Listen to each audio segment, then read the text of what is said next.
Welcome everybody, Kathy Arbor here, and today we're going to be painting some poppies. And I have a traceable for any of the members that would like to paint along, and here's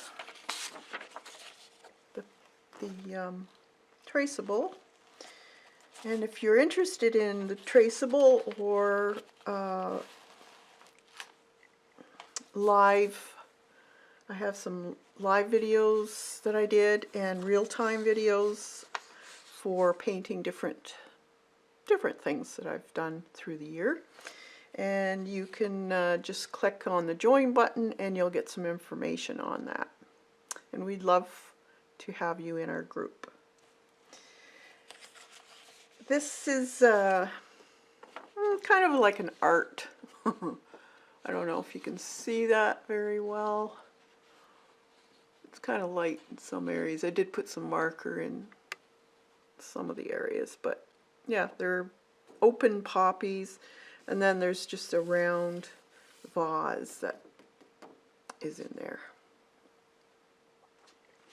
Now, I'm thinking of possibly using some collage along with acrylic paint.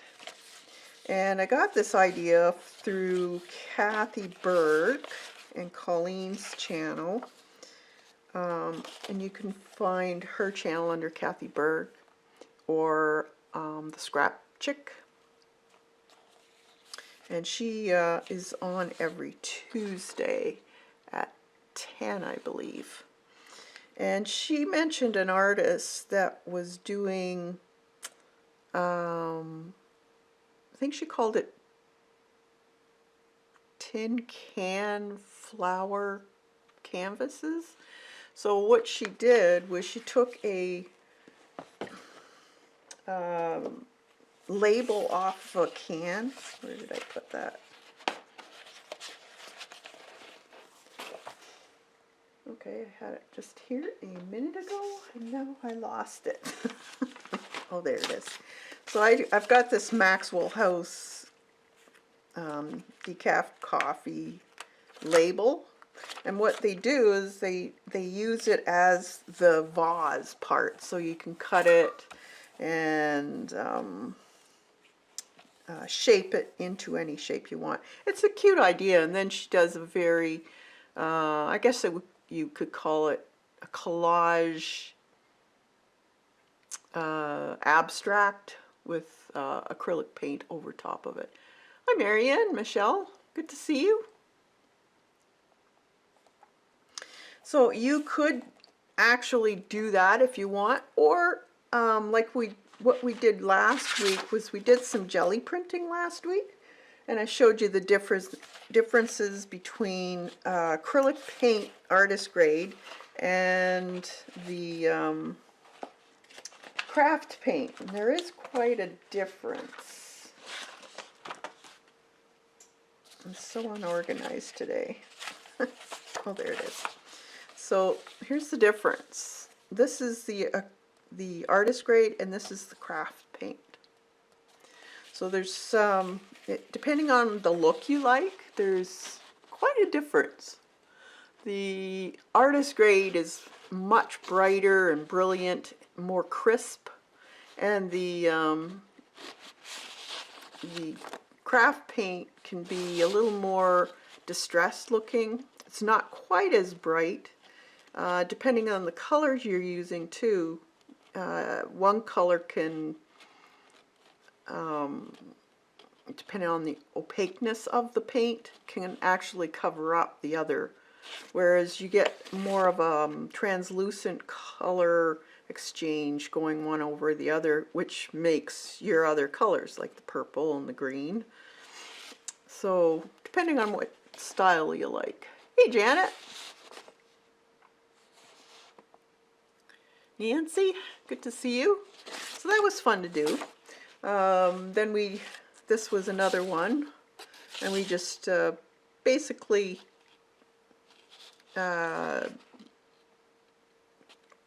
spruced it up, I guess you could say, with stamping with circles, dots, that type of thing. Shading areas to make one area stand out.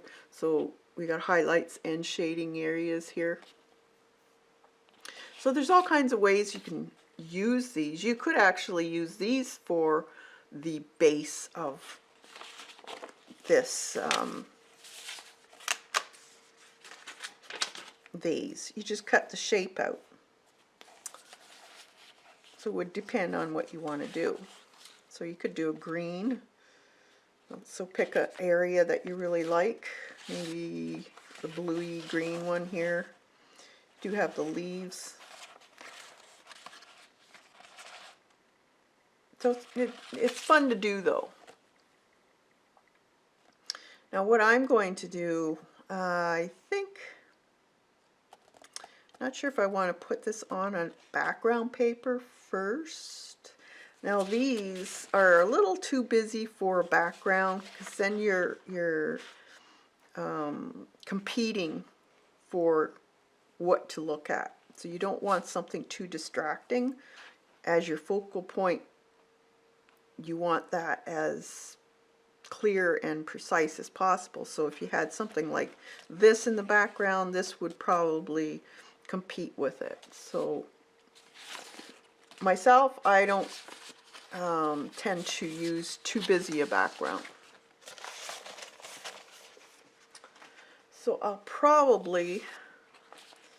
toying with using part of this as my vase. Now there's just plain background with a little bit of color.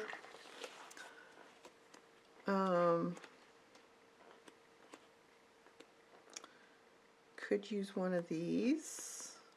It's distressed kind of looking.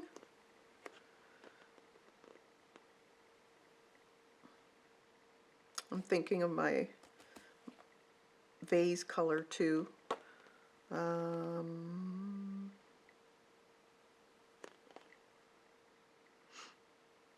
That's pretty. Purple and blue.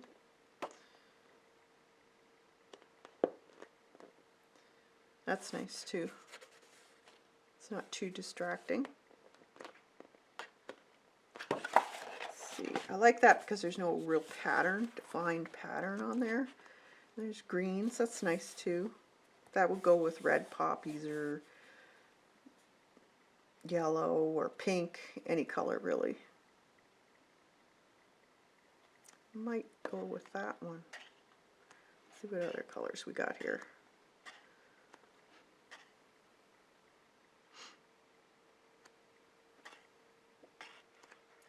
Yellows. Cream is always good for backgrounds. I think those are too bright. So either this one or this one.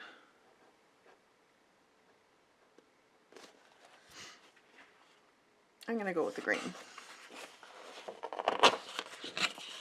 These have a texture on them too, so they're the DCWV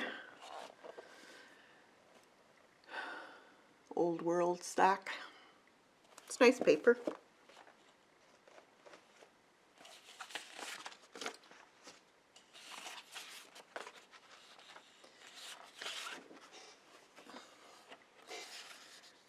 So this was the May, and that was one of the lives we did using collage and paint. So we'll put this, see this kind of matches that too. I know I'm anal. I like stuff like that.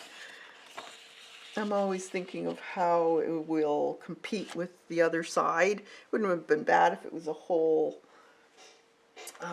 spread on both, but now I could just paint it on this or glue it. Let's see. I think I'll put it on here and I'll just draw around it.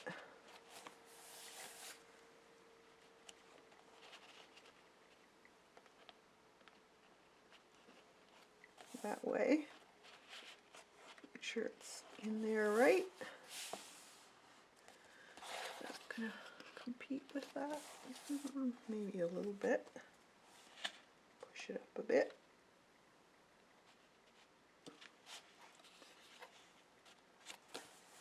There. So I hope you guys have had some creative days this week.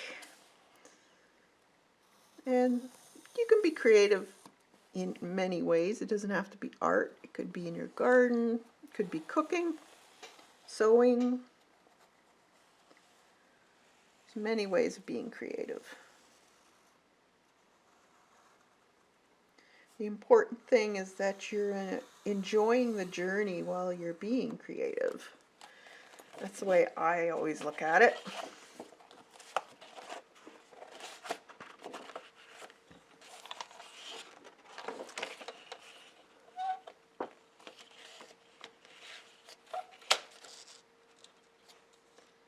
Just use this for a little bit easier for getting the straight lines.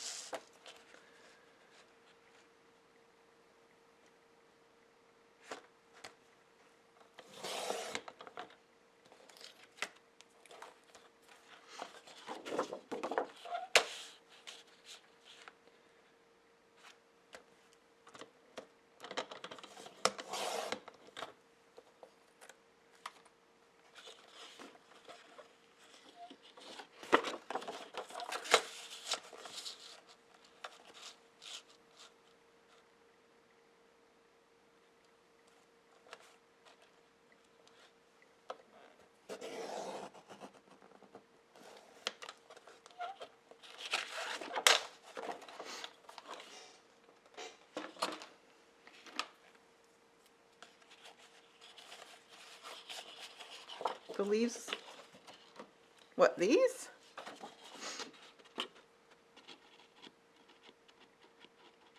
They're just doodles.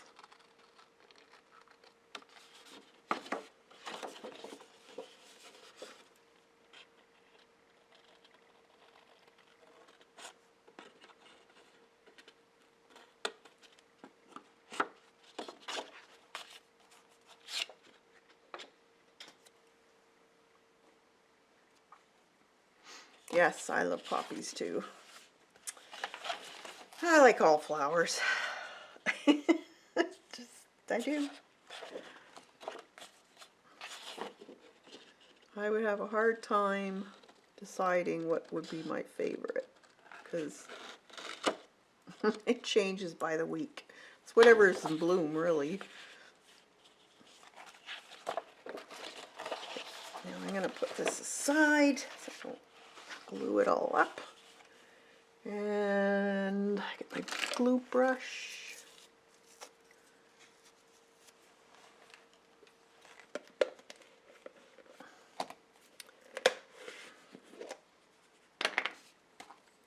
So if you're interested in painting along, if you're a member, I have the downloadable link for the traceable. And it's in the community page on my channel. So you just have to go on the community page and it'll come up because you're a member. And if you would like to join and get all the printables and other streams that I've done and other videos, live real-time videos for other paintings, it's all there and there's different levels. And you can check that out by pressing the join button and it'll tell you all about what's offered.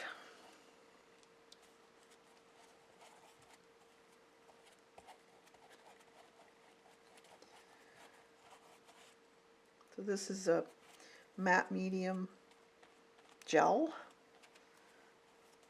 And I like using it when I put stuff like this down because it stops the warping and wrinkling of the paper. Doesn't affect it as much.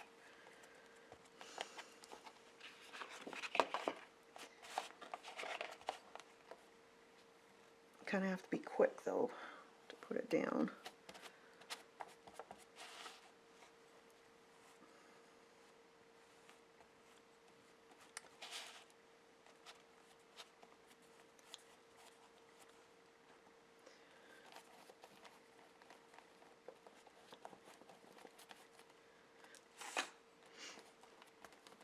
So I hope everyone's having a good spring so far. This week here in Ontario, Canada, it's cold. We went down to 6 last night and it's only 15 today, which is kind of cold. But it is what it is, so you just kind of have to go with what Mother Nature throws you, I guess.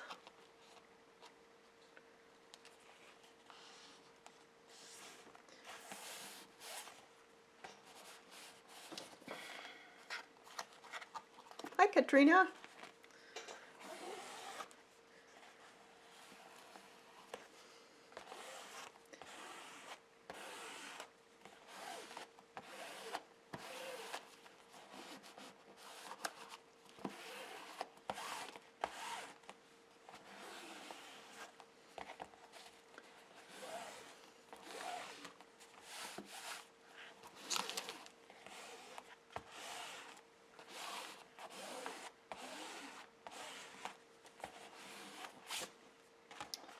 Should be good enough.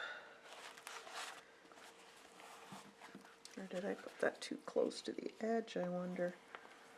I might have. That might be a problem.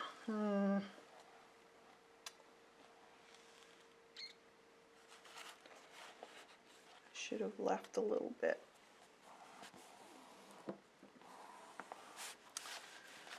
Oh, I can always cut some off.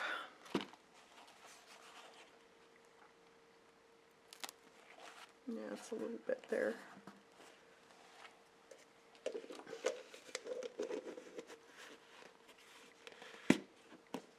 I'm in Michigan, 50 miles east of Sarnia. Oh, cool. I know Sarnia. I lived in Sarnia for a while. On Indian Road. That was many, many moons ago.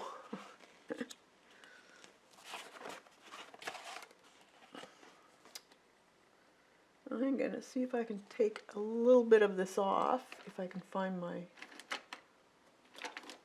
there it is, my X-Acto knife. Just needs to be a smidgen.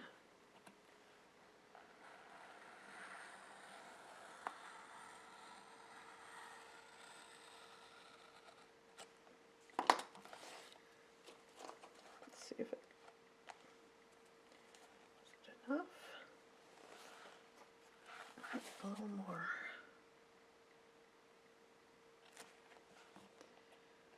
A little more.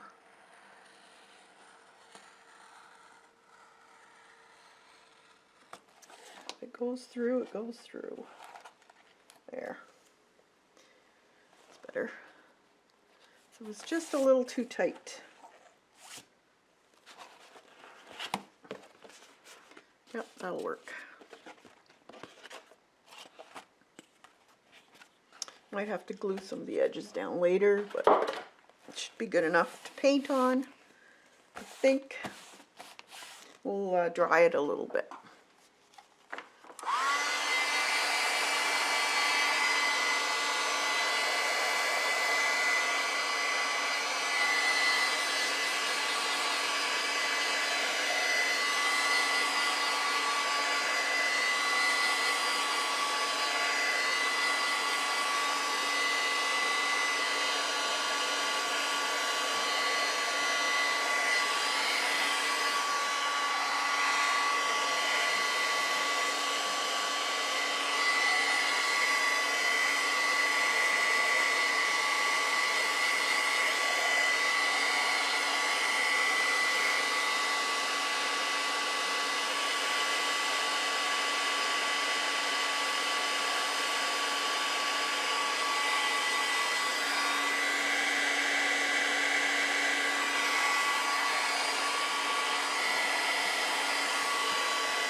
So I want to have this fairly dry because if you keep adding paint to it,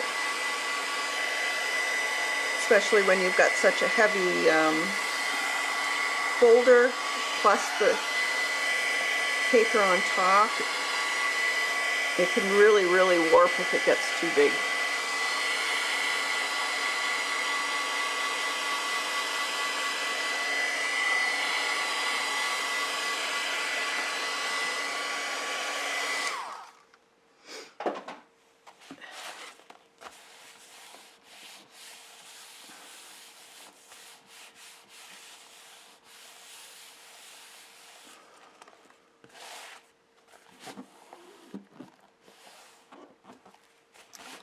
All right. So with this,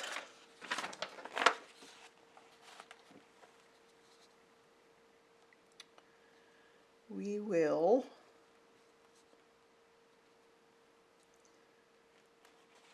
see. I wonder if white would work on this one. Maybe. Let's test it. This is tracing paper. Let's just see if it works. Well, it helps if you put it underneath. Oh, it's going to be one of them days.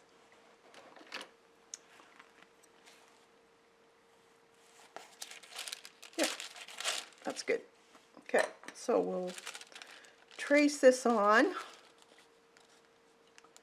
I'm going to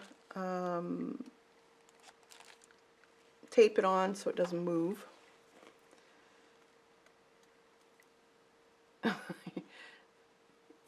You're like me. I get my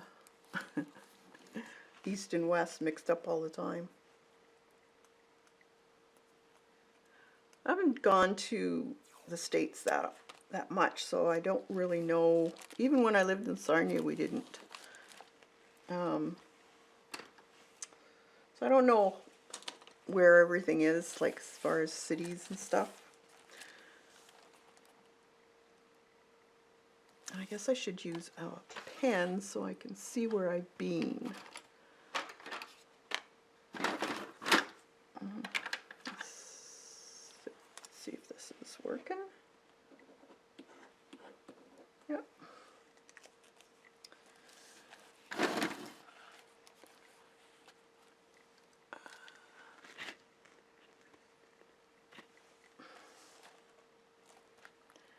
So just trace your lines in your pattern so you know where everything is. So I got paint brushes and pencils in the vase with the poppies.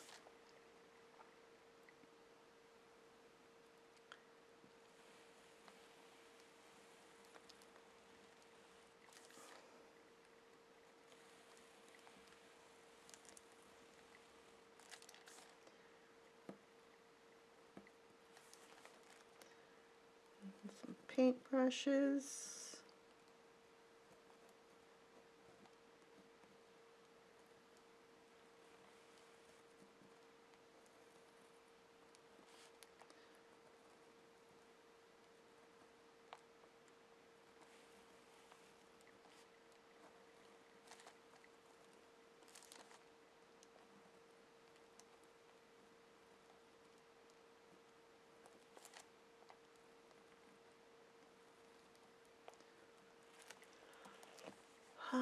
We used to take day trips up to the coast of Lake Huron to Grand Bend. Fun area, beaches are wonderful. This was when I was much. Oh, Grand Bend, yeah, I know Grand Bend. My parents had a cottage in Bayfield, so we used to go to Grand Bend all the time.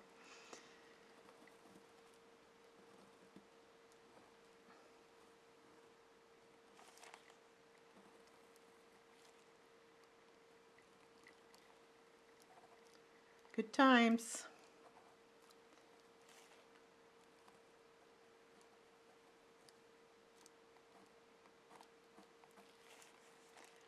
I put a little butterfly in this one. You can make them whatever you want.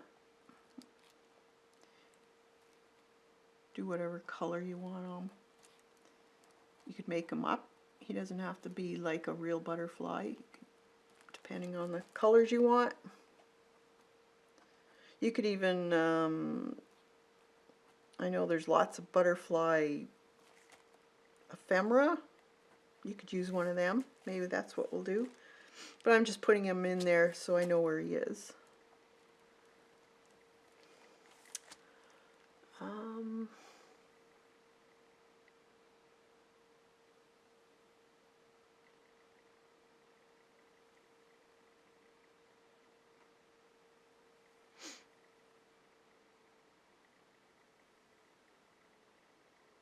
You got Lily of the Valley. Yeah, I love Lily of the Valley. The smell is so gorgeous. I have a tree in my backyard that it's called a purple robe locust. And it has pinnacle blooms of flowers, almost like a wisteria, but they're this beautiful pink. And they smell like Lily of the Valley. It's one of the nicest trees I've ever had. And you don't see them that often, and I don't know why. But they're a great tree. They grow fast, which I like. When you get older, you don't want to wait.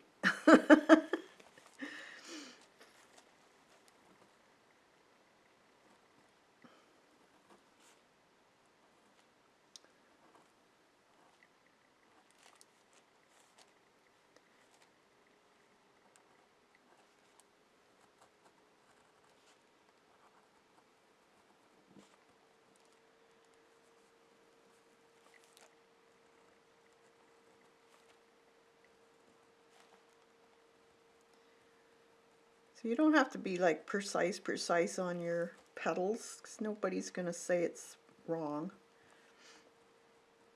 Just draw them as best you can. Enjoy what you're doing. I think a lot of us kind of get caught in that rush to get things done, and it's really about the adventure and the journey of art, enjoying yourself as being a stress relief. It is for me anyways.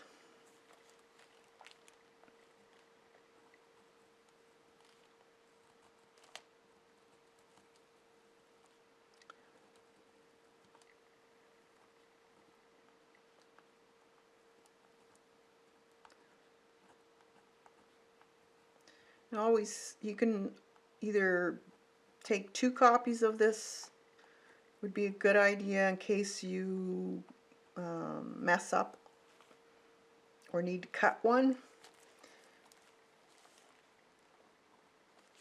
It's always good to have it as a reference. And you can always use these later too. Maybe you like just the flower in it, or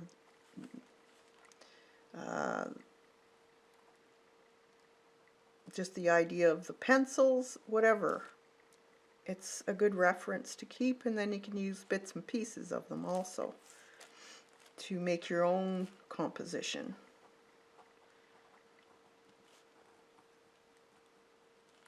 You know, you'll learn what is attracted to your eye with certain things. Maybe it's color or form or texture.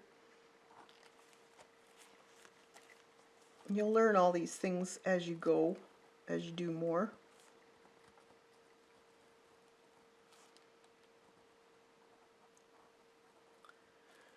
Hey Dorothy! Good to see you.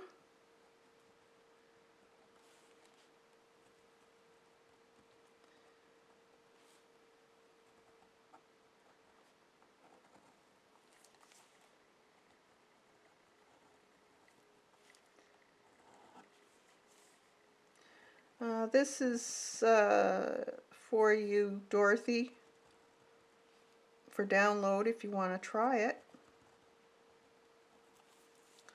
It's in the members community on YouTube.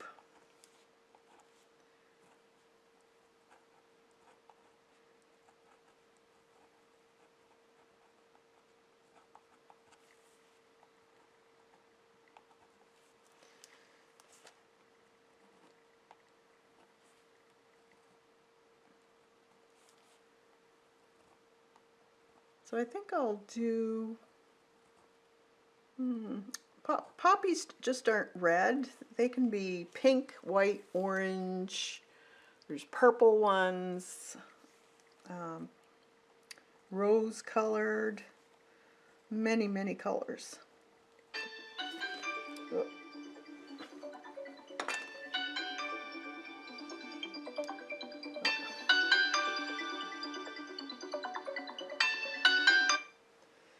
To call him back later. My son, obviously forgot that I stream Thursdays.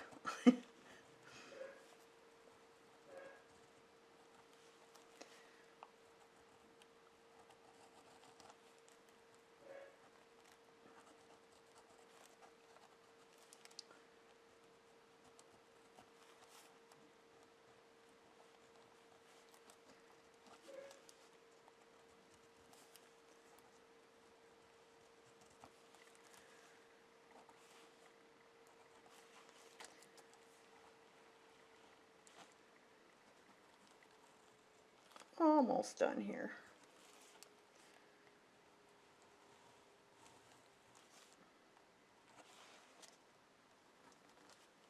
I think I got it all. Oh, center of this one. That's the good thing about having a different color pen or pencil, because you can miss things when you're doing this. I think I got it all now. Let's see. Yep.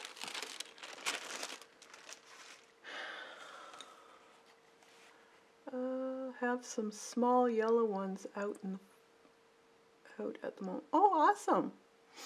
So the small yellow ones are probably the California poppies.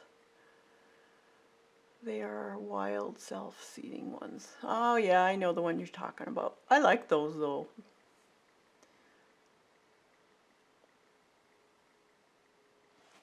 All right. So we already have our background set for us.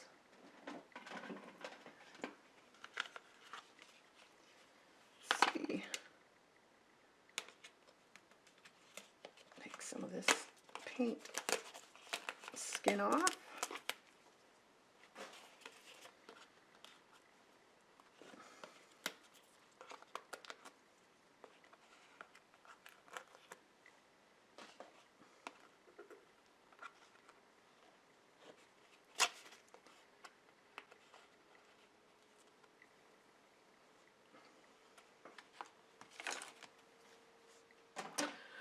All right. So to start, the best way of starting is working from your background towards you. So whatever is behind things first. And that way, if you go over parts of the leaf or the flower or whatever's in front, the next bit that you do will be on top, so you can cover that up. So if you were to do the flowers first, it would be really tedious going around it. So this way you can just, you still have to pay attention, but you're not so worried if you do go over certain bits. Now I think I'm going to do my poppies in kind of a pinkish color, dusty rose maybe, maybe a little magenta shade, and then the black, bluish black centers. They're almost a purpley blue black. They're really quite pretty.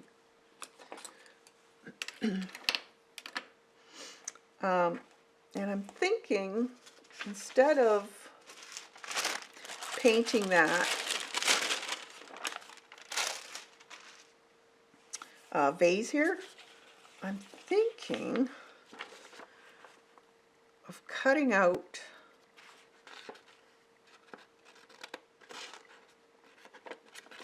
I'm going to cut around these flowers. So I'm going to fussy cut for a minute. And then using one of my jelly prints as the pot. So this way I can actually trace it.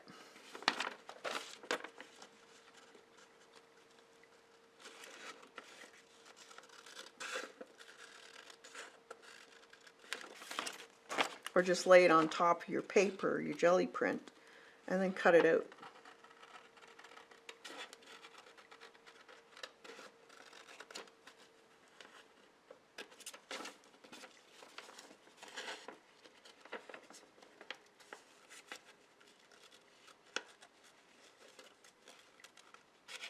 Oh, I missed a little spot.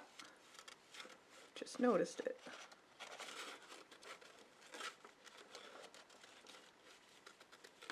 I got some nice clumps of poppies this year coming up too. Probably most of them will be that scarlet color. I did have some pink ones, but I'm not sure if there's a whole lot of them coming up. They're kind of hit and miss in my garden because I've got a lot of clay and they don't like to sit in any kind of wet. They're very picky and they can get mold very easily around their crown and that'll kill them. So you kind of have to have a bit of a dry area for them. Okay, so that's the way that will go. So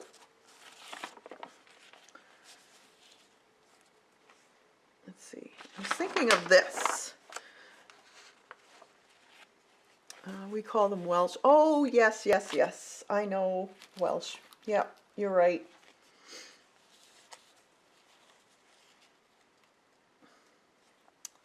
So let's see.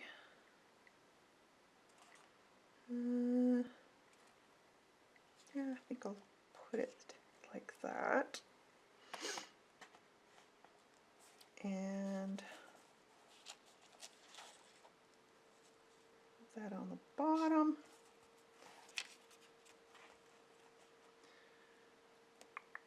Let's see.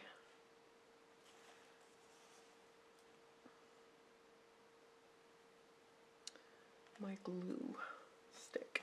Where did it? There it is. Actually, I'm going to do it on the back. Doesn't matter about what.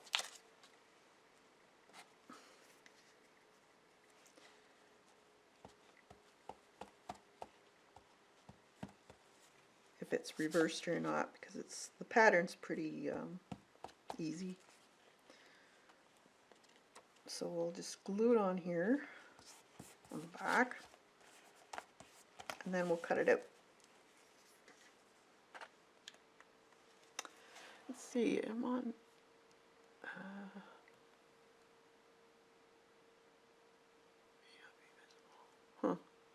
I'm on, that's weird.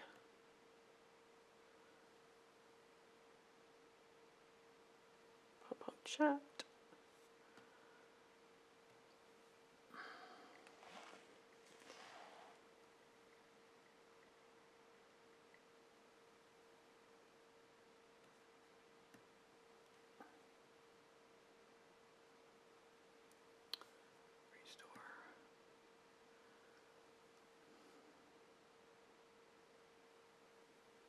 I'm not sure if I'm missing stuff because I've just got top chat. So let's see. Oh, it's about the same. I don't think I've missed anything. So we'll leave it at that, I guess. So let's cut this out.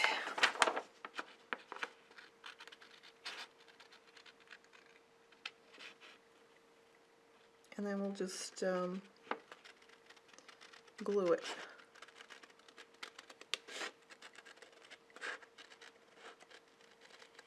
I'm gonna wonder if it would show.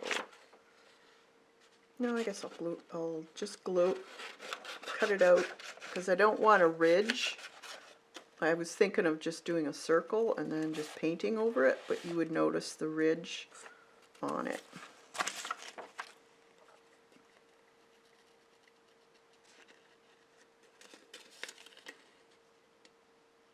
The ridge of paper, I mean.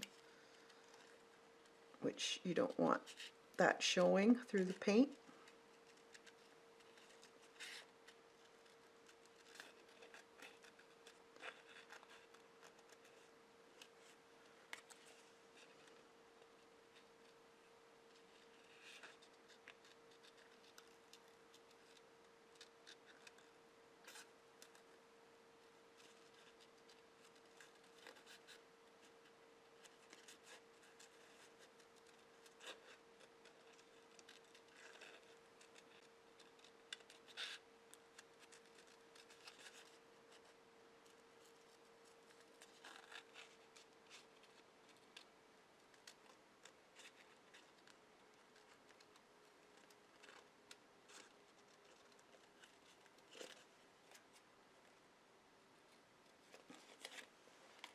Okay. This over here. So there's the jelly print. Oh, it is the it is different. Oh, you silly person. Now I'm gonna have to cut out another one. Oh my god. Okay, so that one goes like that. Duh. I should have even known that from my days of glass. Man. And you guys didn't tell me. You're not paying attention. Oh my gosh. I should have known that. God. Duh.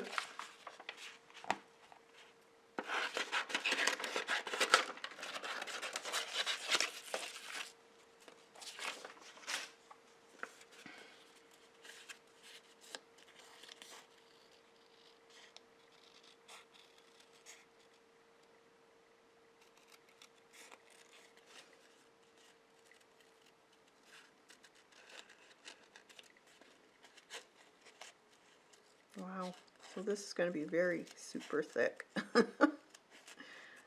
man, tell I'm not awake.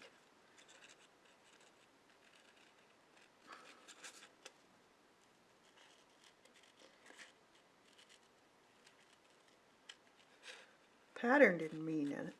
Pattern on the paper didn't mean anything, but the shape sure did.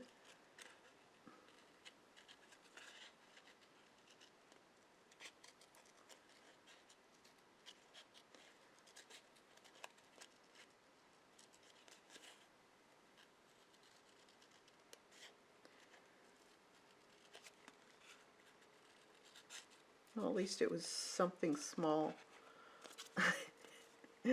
Not like a huge pattern that you were cutting out and then didn't realize what you were doing till the end.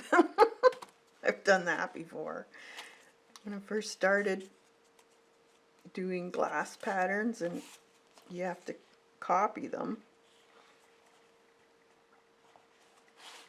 That'll look cool. Alright. My east and west for me get them mixed up all the time.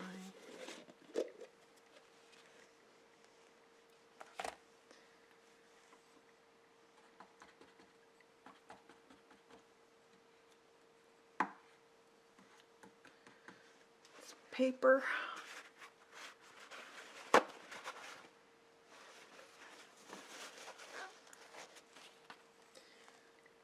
Put some of this thicker gel medium on here.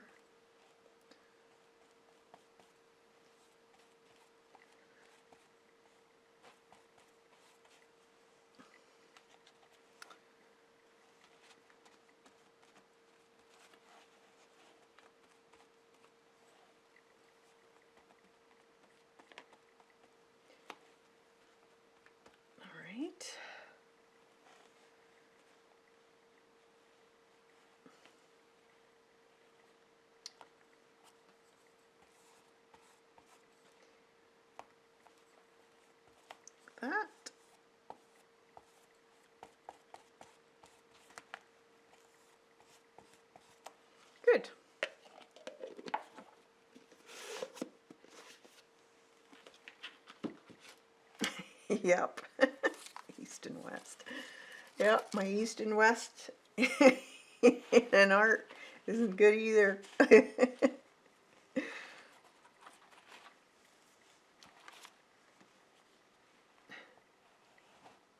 sure it's good and down. Don't want it lifting at all. And we'll give that a little shot of heat to dry it up.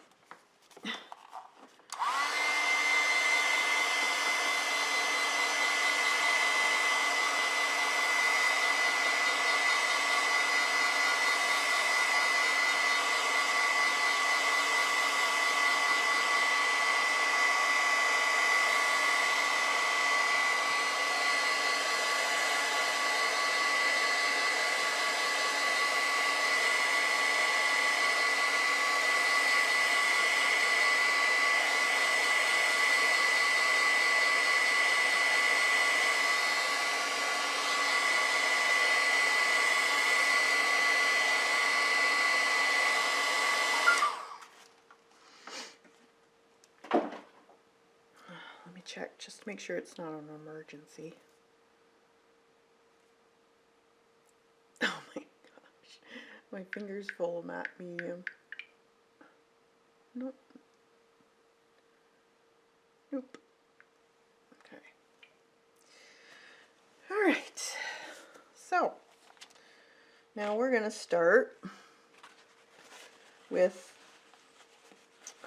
probably the pencils and stuff. We'll start with that.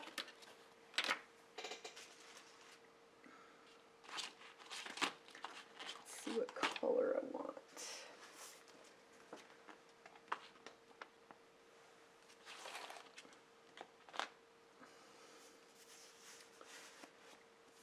So let's do a few black ones and maybe a yellow pencil, like your regular school pencil. It's called kind of a goldy marigold color. Hey, Judy.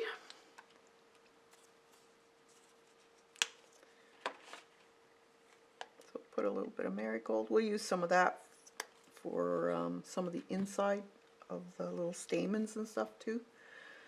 And let's see, maybe a little brown ochre. I'm just using craft paint because it's fairly opaque, and that way it'll go over top of this green color.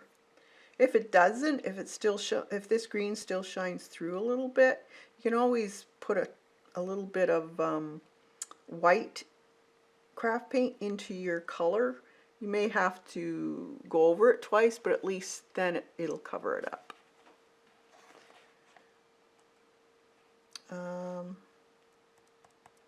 Some black maybe. Let's see, this one is, that's Payne's Gray. Where's my black? Soft black.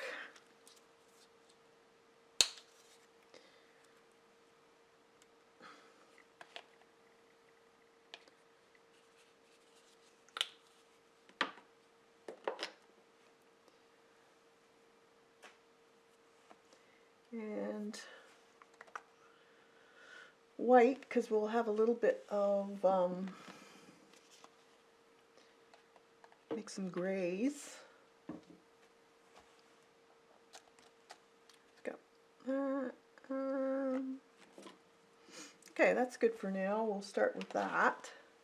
And I want to use probably not too big of a brush. I'll stick with the round brush for now.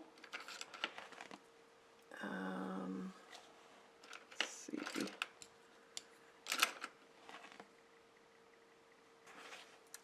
And, well, let's do the pencil. So the pencils usually is some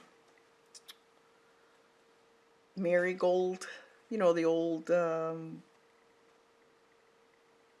school pencil that you used to use.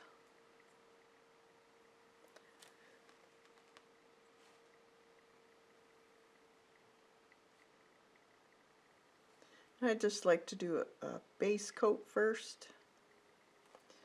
So usually it's the mid color of whatever you're painting, and then you highlight and shade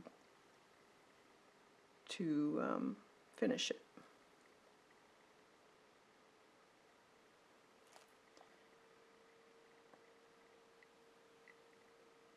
So I can still see a little bit of my lines through this, so that's okay.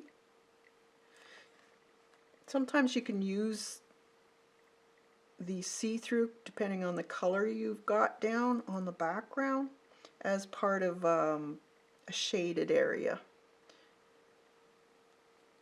So sometimes it's good at the same time. You don't want to cover it all up. You can use it. This needs to be a little bit wider down here. Kind of a wonky looking pencil.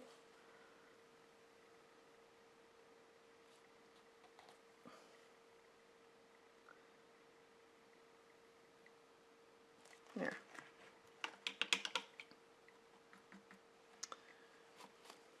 And then while that's drying, I'll paint the paintbrush this soft black. So the base of it would be this black here.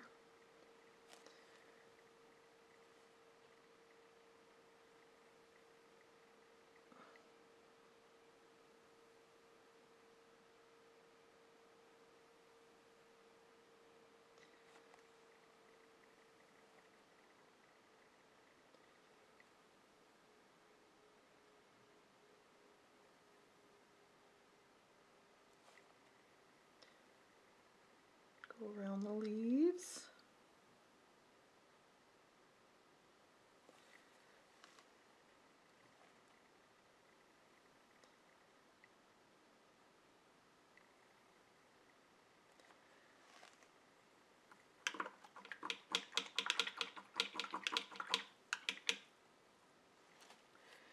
And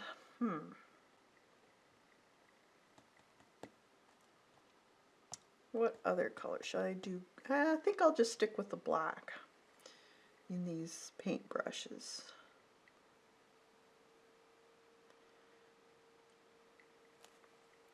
Because it'll be good for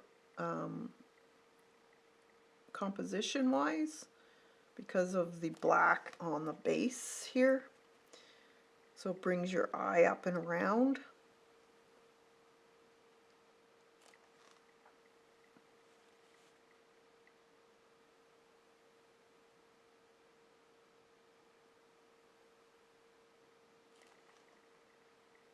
And we'll highlight those in a minute.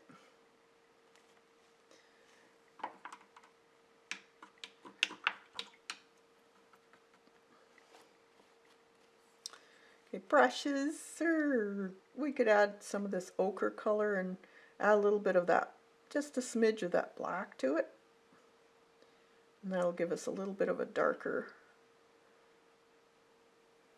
color. And we're gonna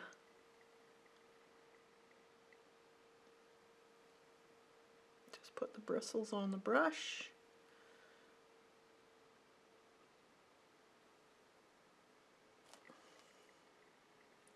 You can make them a little different if you want. So they're not always the same color. So maybe you want paint on them. That would be cool too. Some of them are kind of streaky looking, like they've got different hairs or bristles that are different colors. So we could do that. So we could put out a little white on this one.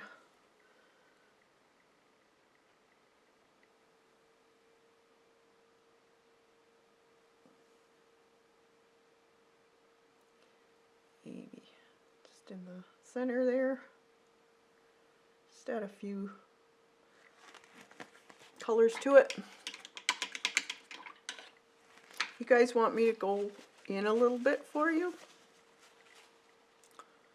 Just let me know. Hey Ray! Now the ferrule is going to be kind of a gray color, and then a highlight of white for the highlights, the glow. So I'm going to make a medium color here, and this is more of a warm gray, but I'm going to use it.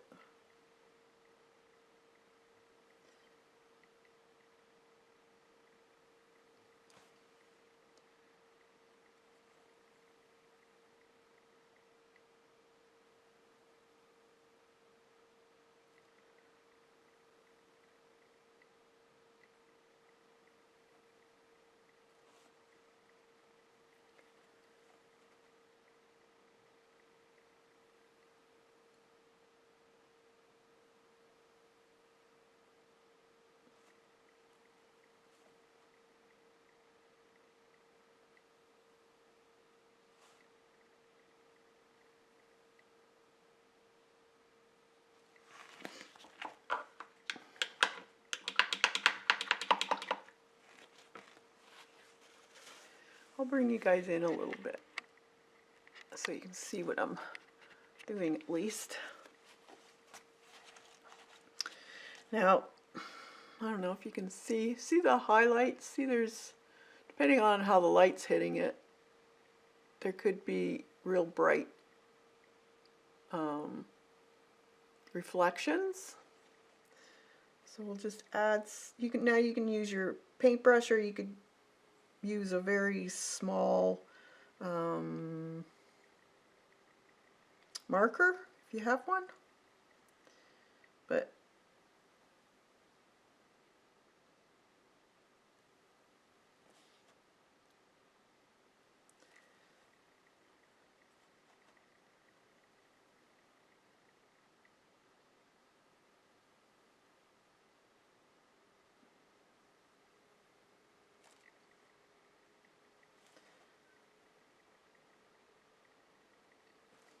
this one's got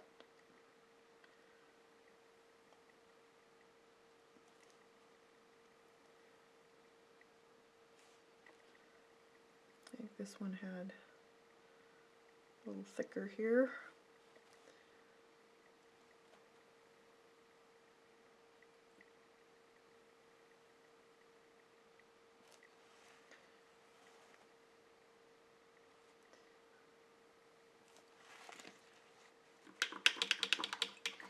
Then you can do the same for shadow. So your shadow would be, so you can see it's on the edge on one side there. Depending on how it's, there, that one is down the center. So just add a little bit more of that black.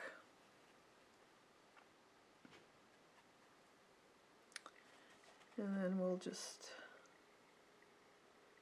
go down the side. There was a little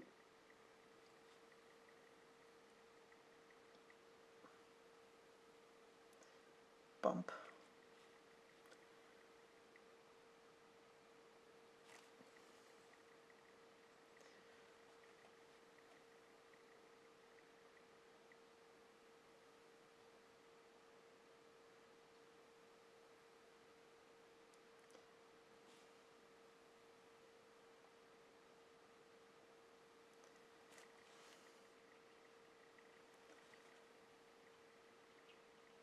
And you should do them all the same so it looks right. They probably would be getting the same light, so they wouldn't have different reflections necessarily.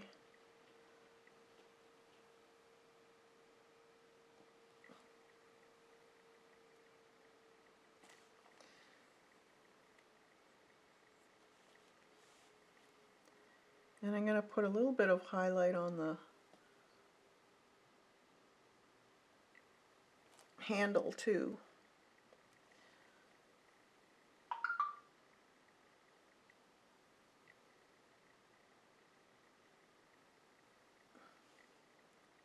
Holding my breath.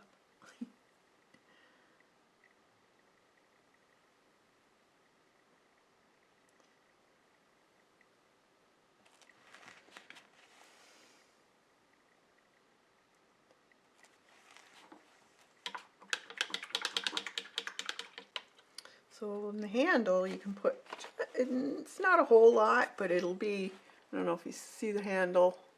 So it's kind of the opposites. So you kind of see a light gray tinge. So we can just go down the center.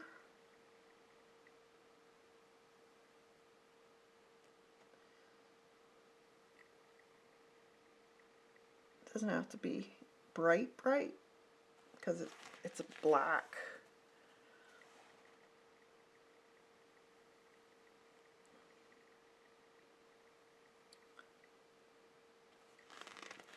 Like that. So let's see what we can do with this pencil. I wonder if I got a pencil like that. Yes, I do. So it's gonna, depending on if it has ridges or not, you will see again a darker color on the outside edge. You don't necessarily, depending on how it's reflecting. This one's a little easier, so I would take just a little bit of that ochre color, because we used marigold. So if we took the ochre color, which is a little bit darker, just go down the side of that pencil.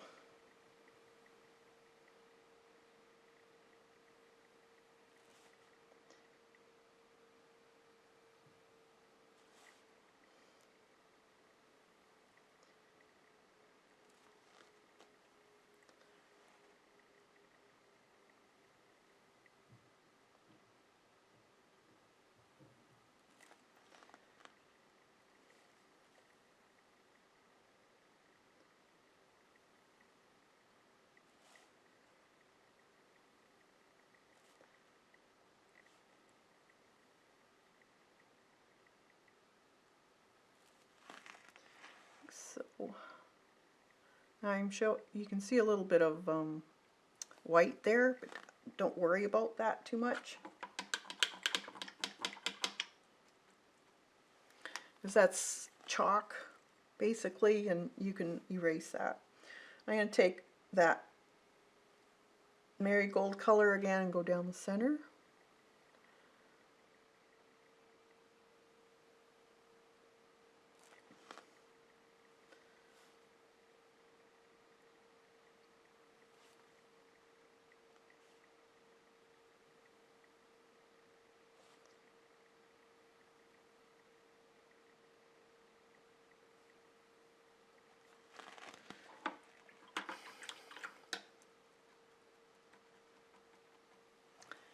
Then I'm going to add a little bit of white to that marigold color and just lighten it a bit.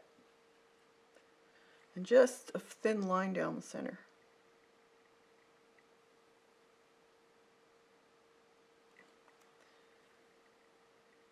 A bit lighter.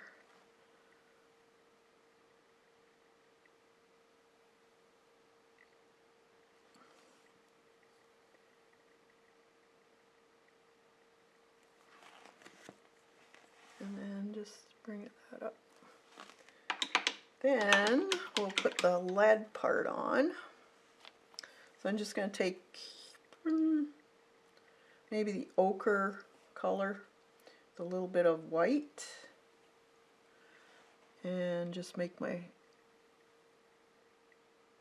sharp part of the pencil, and then I'll just darken the tip. I want a little bit lighter in the center.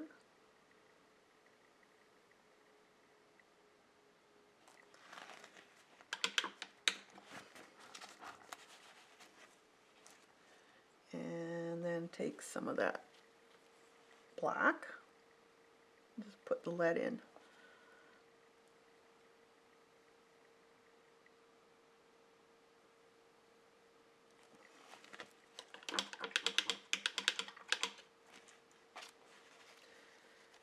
So there's our pencil. Now we can do the leaves, because they're behind the flowers, and they're in front of the paintbrushes. So I think I'm going to get a little bit of a bigger brush, probably a flat. Let's see what I got here.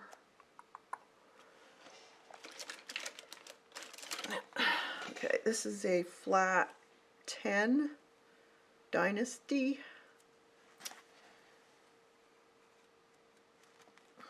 And I'm going to need some greens. So I think I'm going to use the, what do I got here? There's light avocado color, or an olive green or a hussar green would work. You can always add either blue or a little bit of brown maybe. Let's see what we got here. This black I have, it's almost on a brownish side, so I'm going to use that. And I'm going to make this just a bit darker.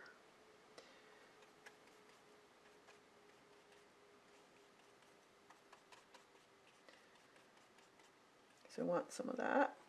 And then the rest of my green, I'm going to add a little bit of that marigold. Make it a little bit lighter. Maybe a little. Okay. So I have a light, medium, and dark green.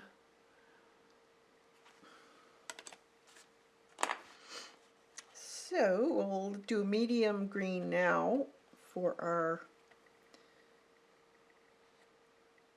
yeah, that's perfect, because my background's green, so you got to keep that in mind too.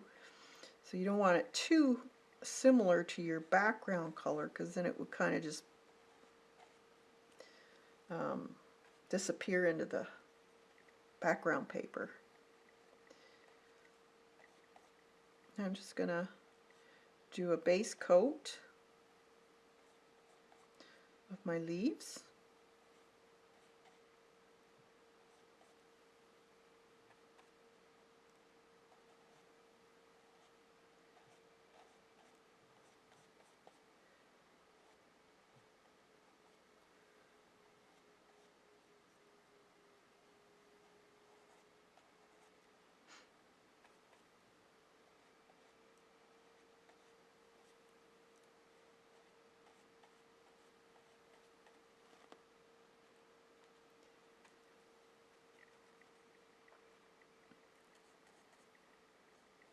And then I can come in and do highlights and even darker.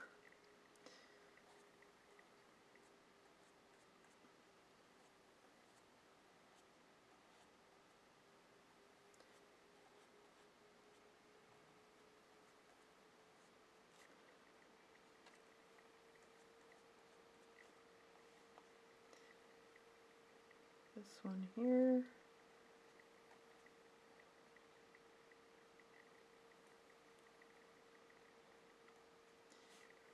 I'm not worried about the veining in the leaves. I'm just covering that for now. I've got my reference beside me, so I can see that if I need to figure out where all those veins are.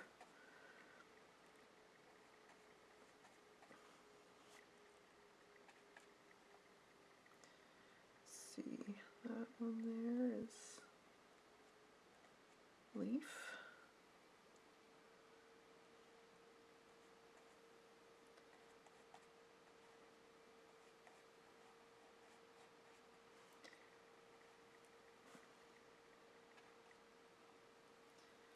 I'm kind of leaving a little bit of that white line in between the leaves just so I know where they end and start. Like I said, that white can rub off with a baby wipe afterwards. Okay, got that one, that one, that one. I think that's it for the green.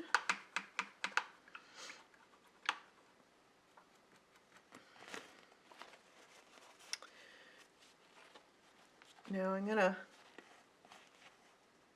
think I want, should I use a bristle brush?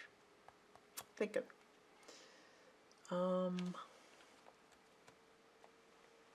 Actually we have a, this is a filbert grainer, it's called, and it's got kind of the bristles get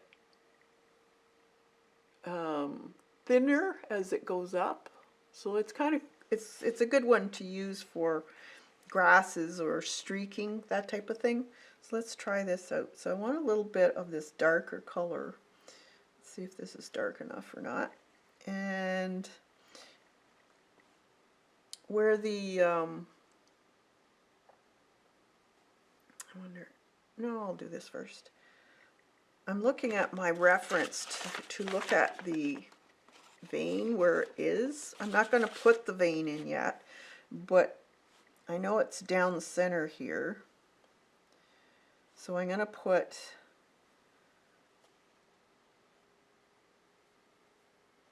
some flicks of this darker color in. And a little bit along the edge of the leaf too. Or not the edge of the leaf, the edge of the flower petal, because it would be a little bit of shade there.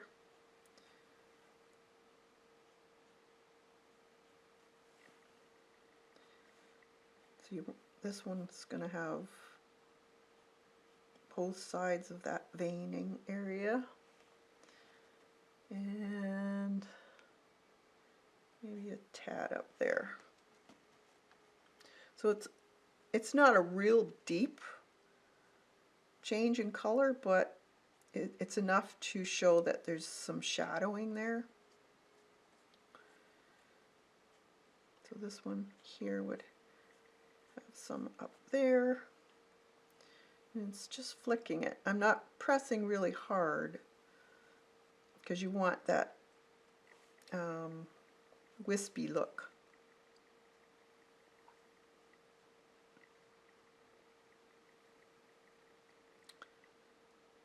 There, and you kind of go in the direction of how the leaf veining would be going.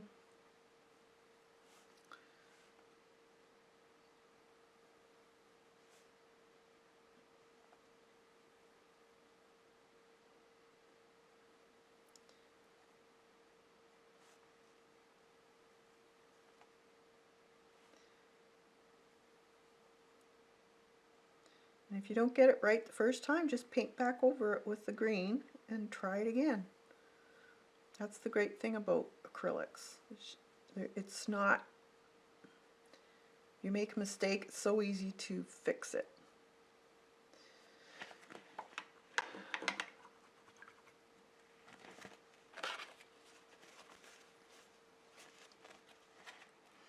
Okay, now I'm going to use a little bit of this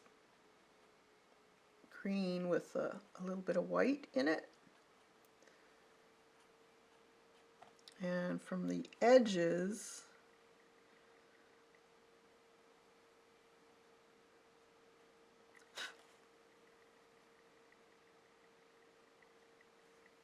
I'm just going to flick some of this.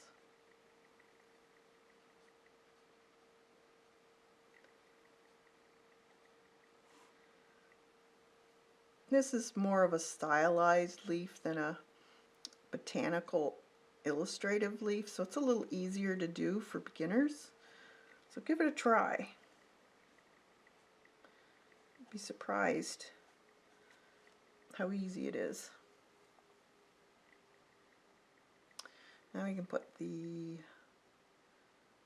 it'd be a mid-rib.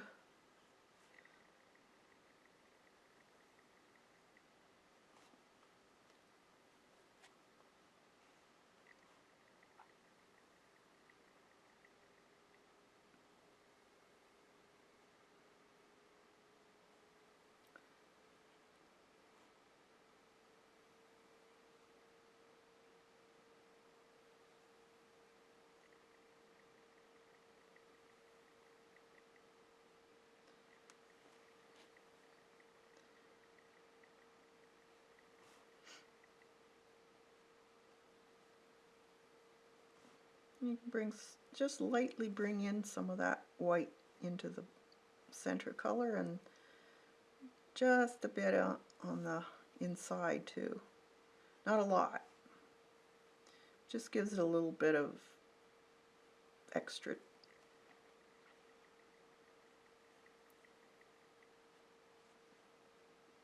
interest, I guess you'd call it.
I'm going to use my smaller brush to do some of these veins because they're getting smaller.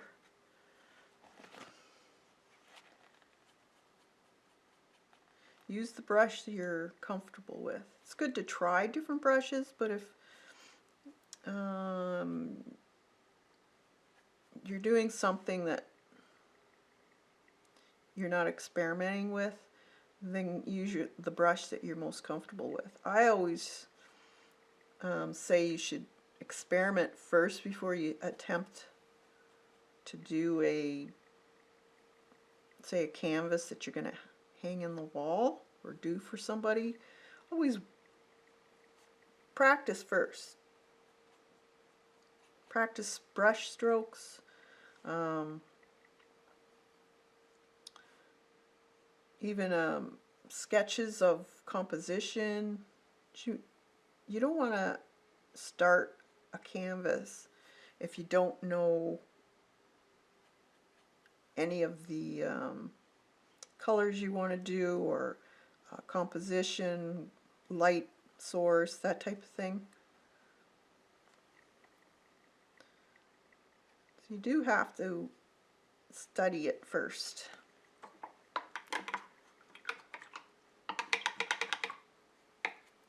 Okay, let's do where's my small brush? A little bit more of this. Put some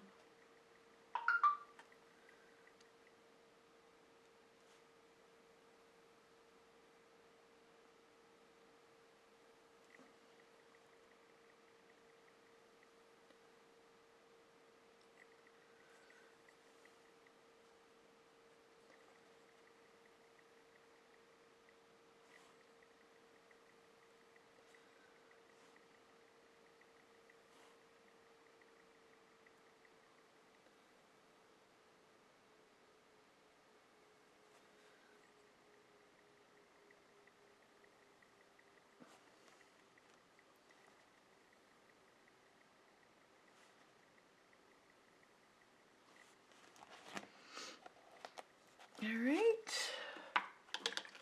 You could lighten them even more if you want. It's up to you how light you want them. So there's the leaves. Hey Kathy. There's a traceable for you in the community on my channel. Alright, let's do these poppies now. Now, we don't have to worry about the center because they're the main thing that's up front. That's the furthest, or the closest to you. So we're going to paint the petals first. So I want a fairly big brush, and I want some magenta. So we have some magenta here, and I've got white on my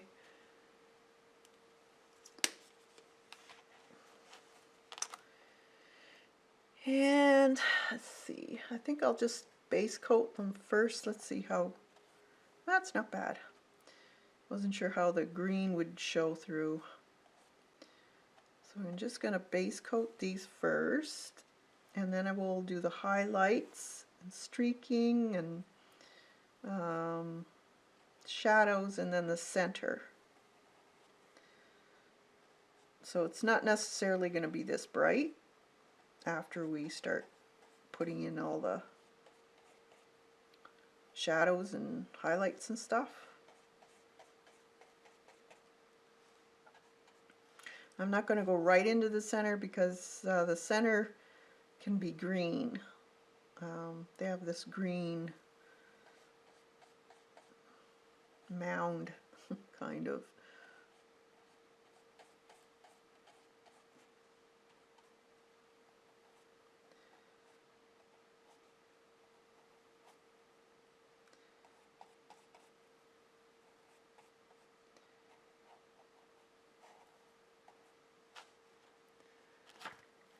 Guys, bring my camera out this way a little bit.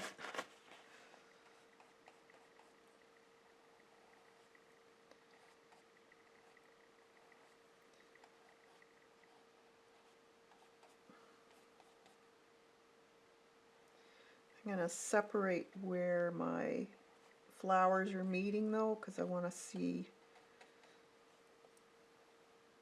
where they, because there'll be a little bit of a different color.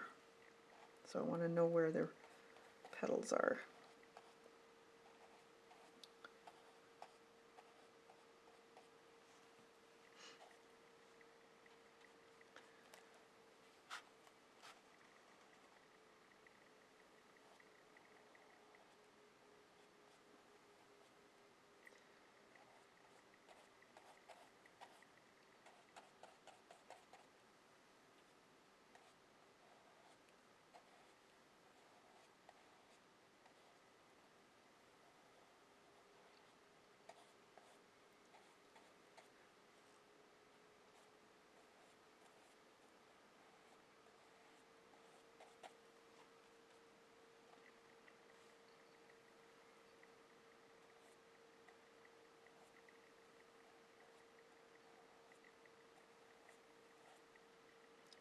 That one's a little bit of a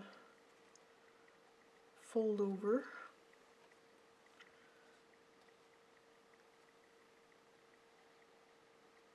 So just coat your petals in the same color, and then we'll do the shading and the highlights.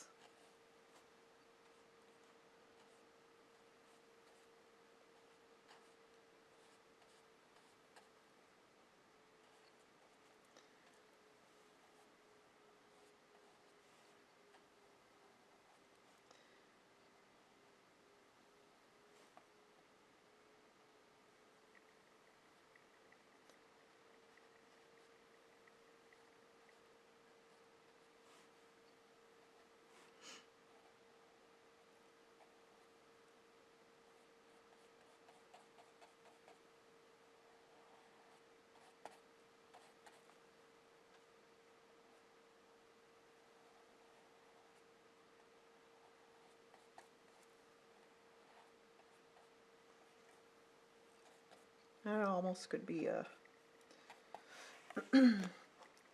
dark shade, which we still could do that if I find it's too bright or too dark, because that's easy enough to do with acrylics. We just add a mid-tone on certain areas afterwards. There's many ways of doing this.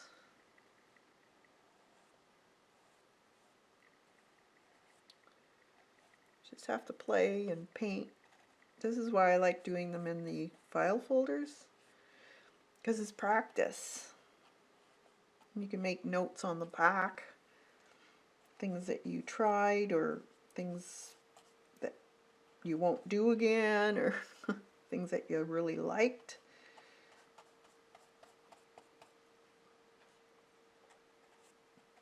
Almost becomes your learning folder.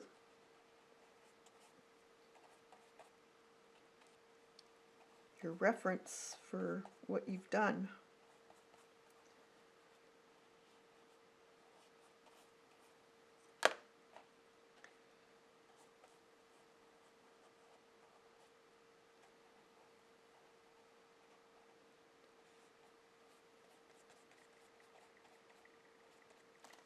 There.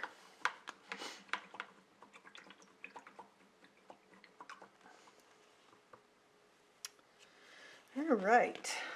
Now,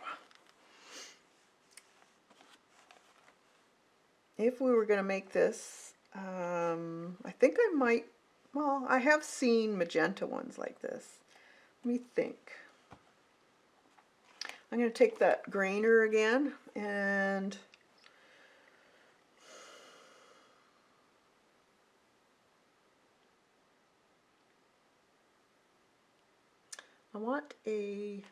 I think I'm going to take some dioxazine purple and use this as my shading maybe. Let's see. I could change my mind. I'm just testing. So,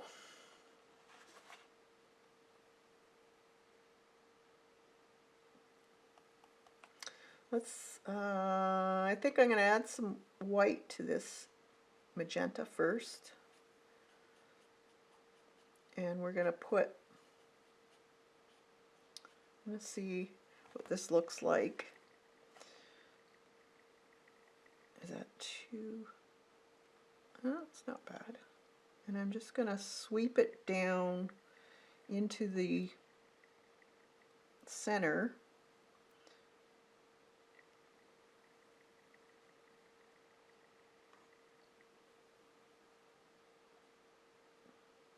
So you kind of have to keep in mind the direction of that petal, how it's growing.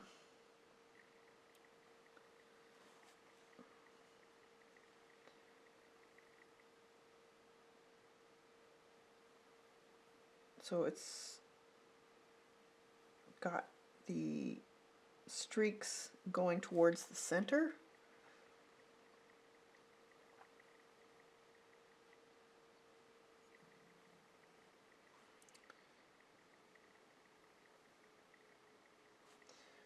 Now,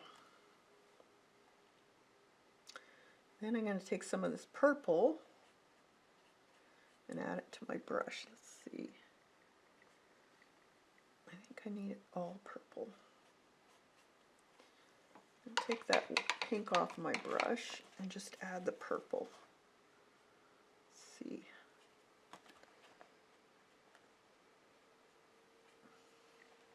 From the center, swipe it out.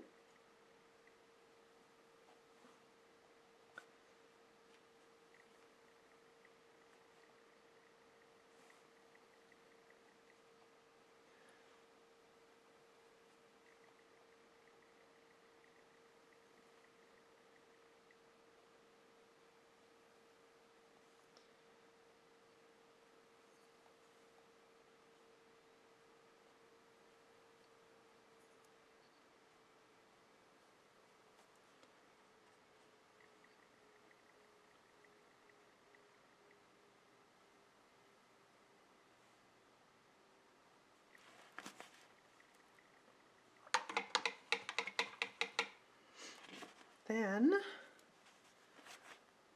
a little bit of that, let's see, can I go black, I wonder. Let's see. I'm going to take some of that black with a little bit of that purple, make it darker, and go into the very center and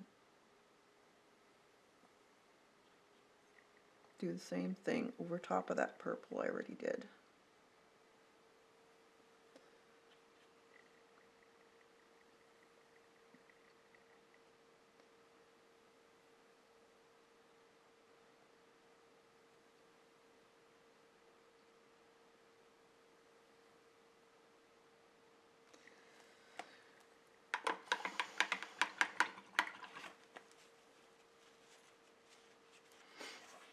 Now I'm going to take some more of that white with that light pink that I had.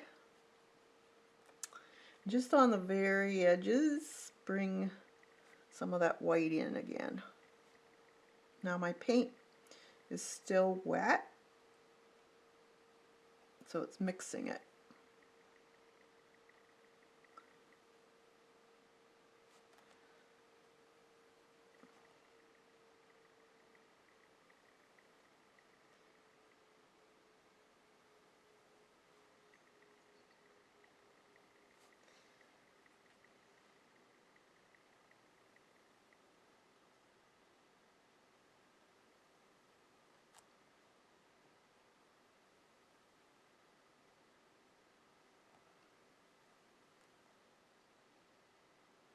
Just have to keep in mind the direction of those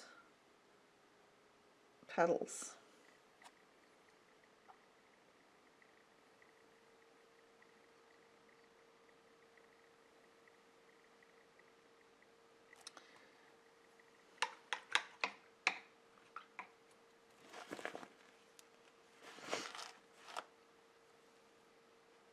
And a little lighter, just on the very edge. I might have to wait till it dries.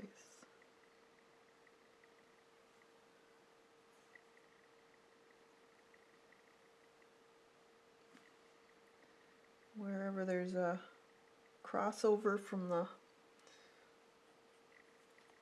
each petal, you might have a little bit of a lighter area there, so you could probably put a little bit.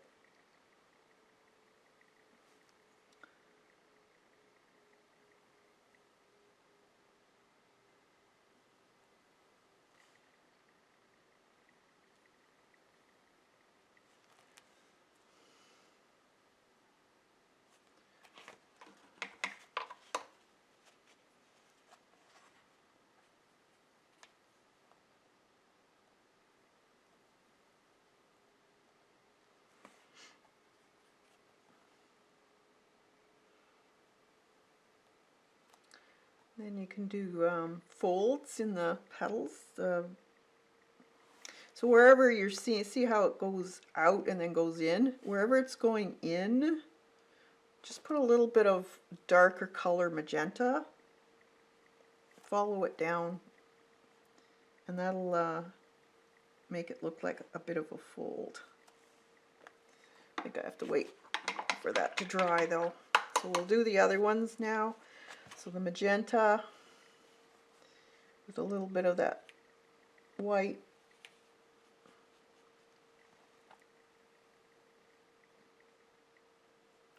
Following the stems, or not the stems, the petals, which way they're going.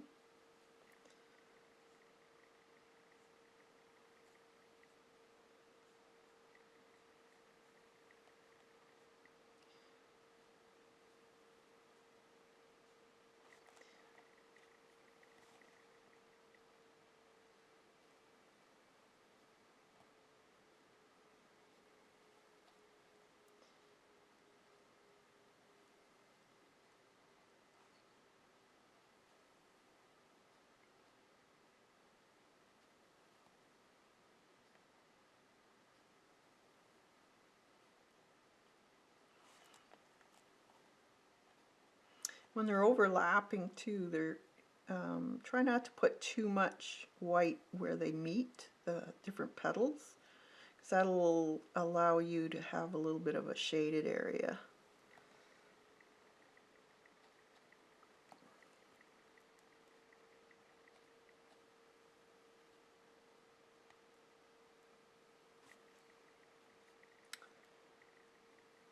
This one actually has a fold over, so I'm gonna just put that in.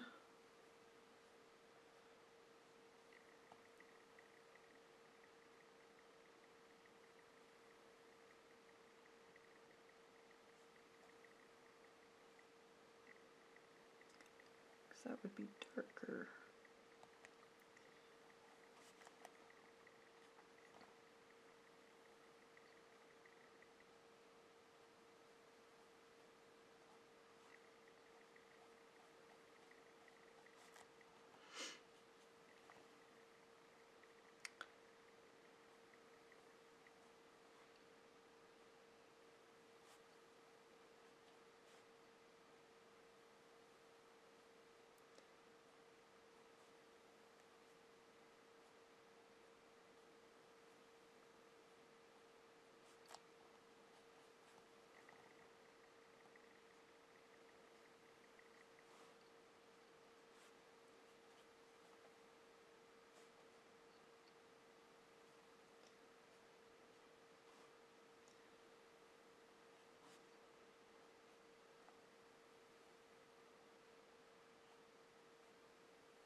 So if you want to try this, you could also just print out a bunch of these on this type of paper and then just do them on the paper for practice. You don't have to do them on a canvas or something different. Just print out a bunch if you want to try to practice first. Sometimes that's a good idea.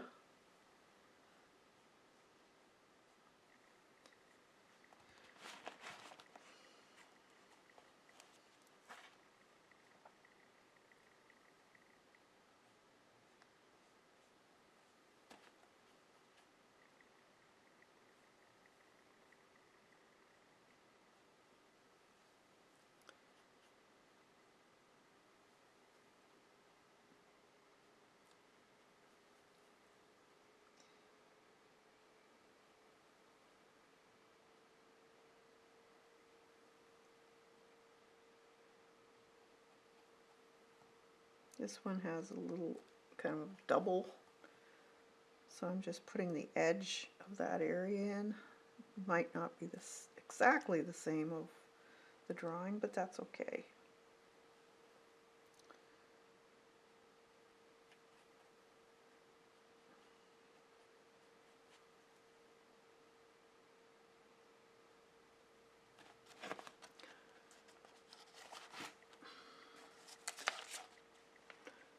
You see,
just making this edge here in the inside petal a little lighter.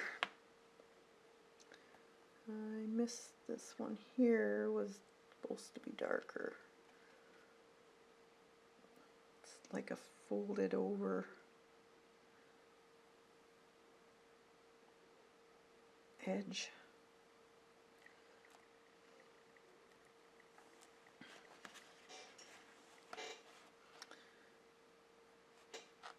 Now I can take my dark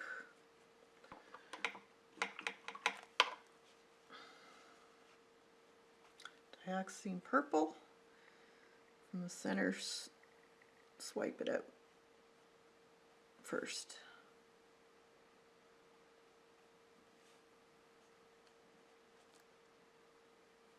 It doesn't have to be dark or anything, just sweeps of color coming out from the center.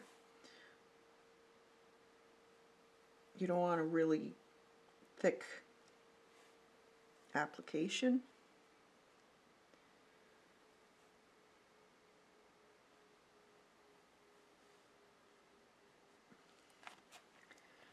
Then we'll do this one, and then we'll put the blackish color in.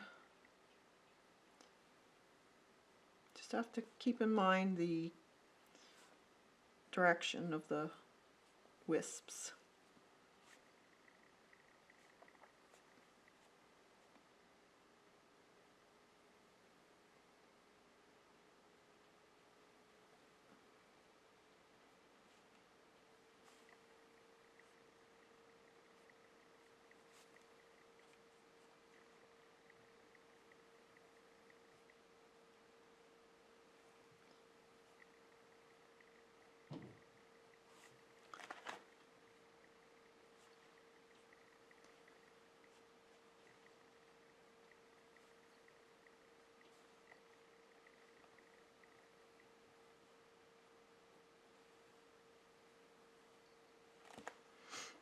Okay.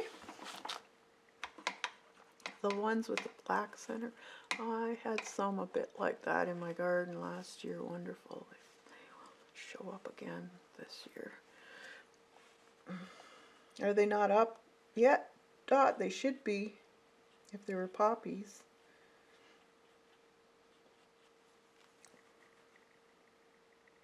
Or are they were they oriental poppies, or were they the bluish leafed colored ones? The what do they call them? Opium poppies.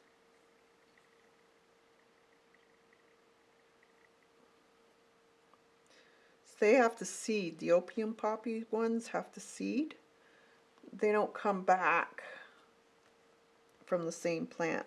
They come back by seed.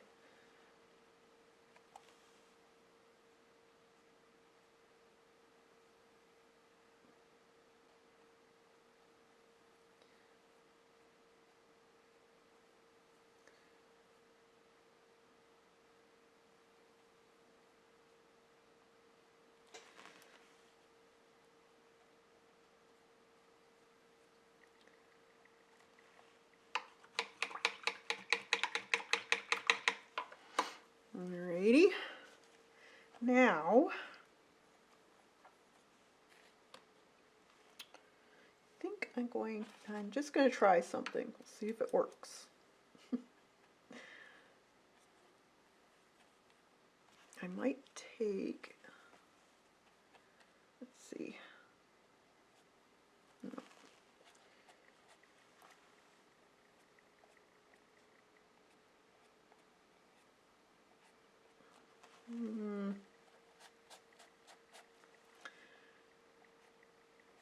I like smearing it. Just want to make this a little bit lighter. I'm just going to smear it with a cloth.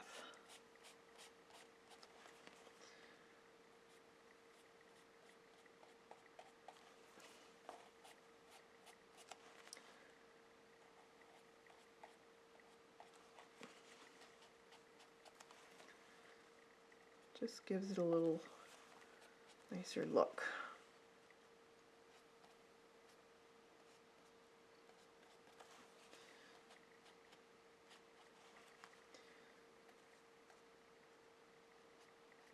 And then I'll go in and do the little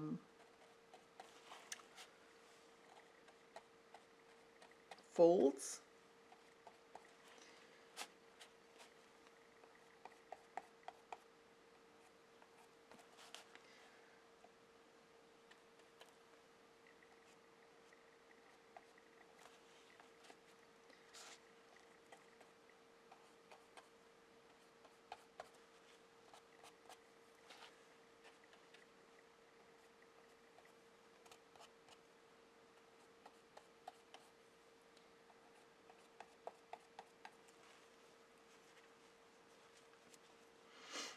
All right, now think I need to do the centers. The centers are kind of a light limey green color.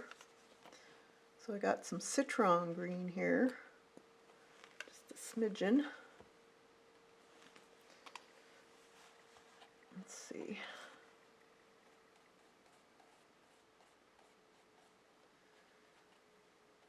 Just a light coat.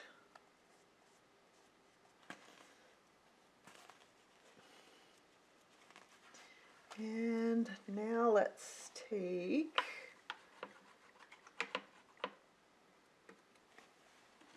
I think I can use this brush here. Make some shadowed areas. So I'm going to take, color do I want? Maybe this magenta. I'm just putting it on one side of my brush. So wherever the leaves fold over each other, I'll just put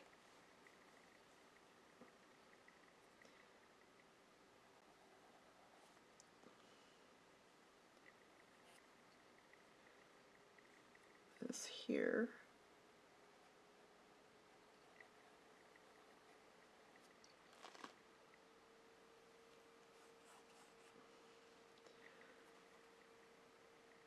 Oop, almost did a boo-boo. So you just want a little bit of shadow.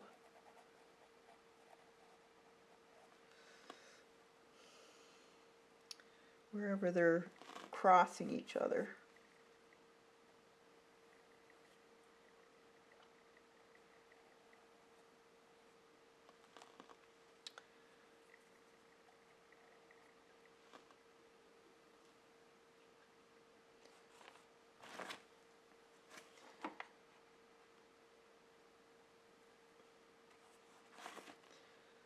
See.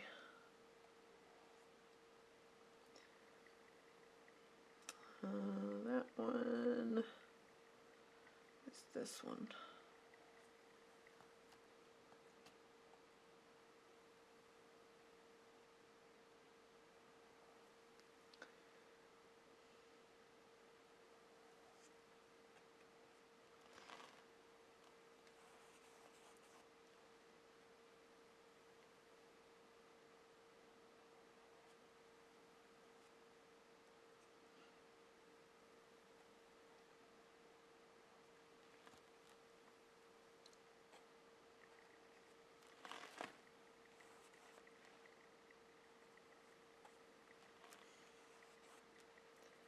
This little area.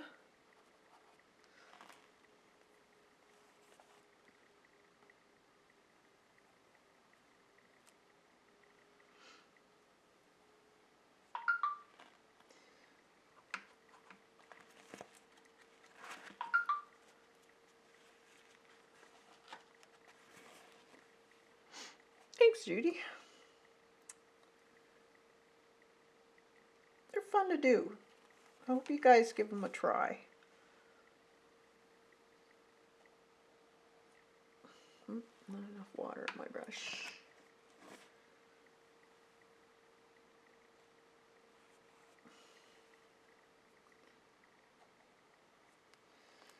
Now, any folds will have, I could do that with a smaller brush, I guess. We'll have a little bit of a darker area behind it, and then there'll also be a little bit of a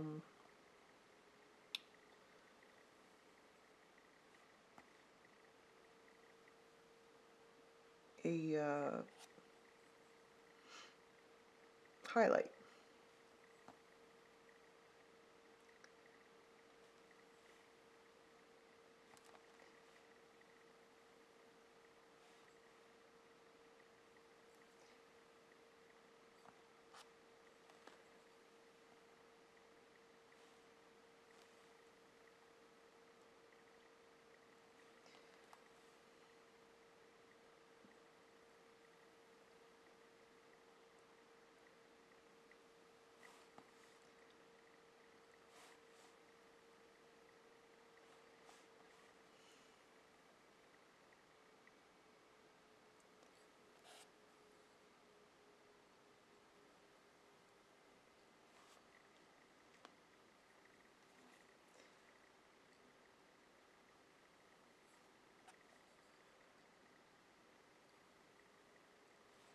Sometimes they're just very small little flicks will be all you need. It just gives a little extra.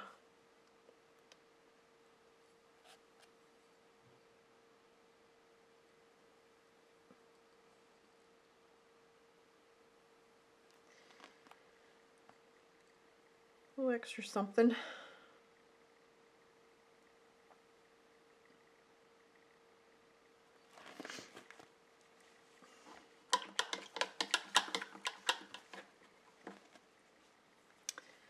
Alrighty, now they kind of have ridges in the center too, so if you want to darken those, I would just add a little bit of darker green to that citron green, and then they kind of, it's kind of like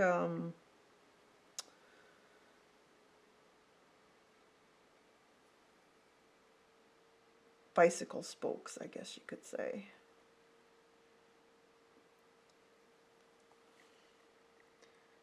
Just do something simple. You don't have to get too detailed. It doesn't have to be really, really defined either, because we're going to be putting the black stamens in here. So it's not going to be that noticeable, but it does count. And we'll put a little bit of a highlight in too, because they're kind of shiny.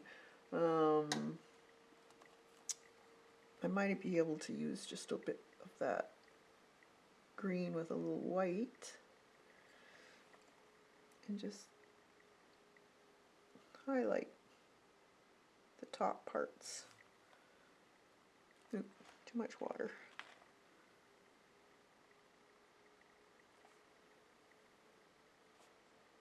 A little bit more.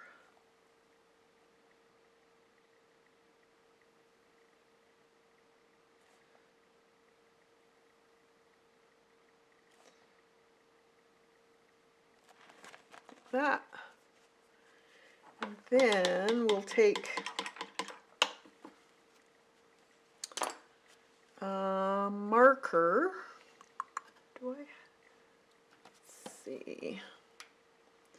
Black marker. And we'll make some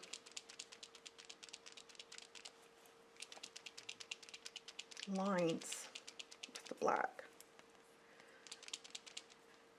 Hopefully this works well enough. Yep, should. Okay, so and then they don't come from the green part. They come from the underneath it almost. So it's, and they kind of go all over the. They're very hairy almost. So they're not straight necessarily. So just do a ton different lengths all around, going into the petals areas, and this isn't the best. I ordered some Posca black, but they haven't come yet.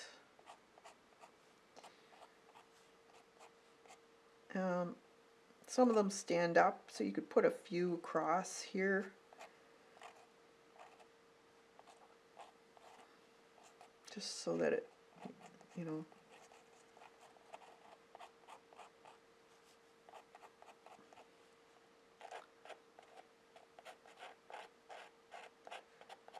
all around. And then we'll put the stamens on top.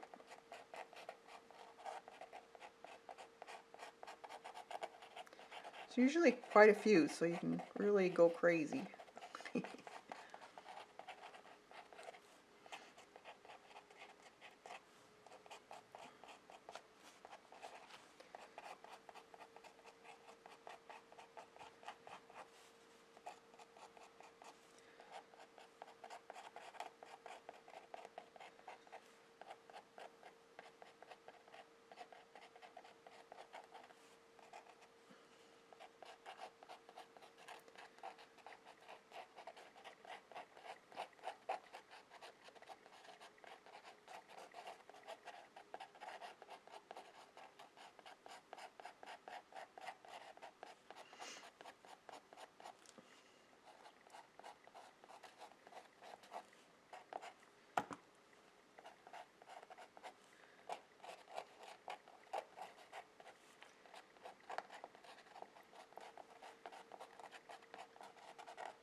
quite a few in.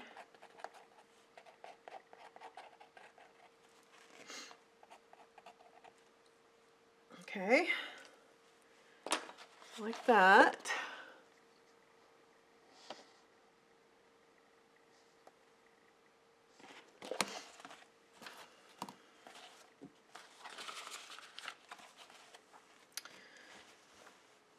Ouch.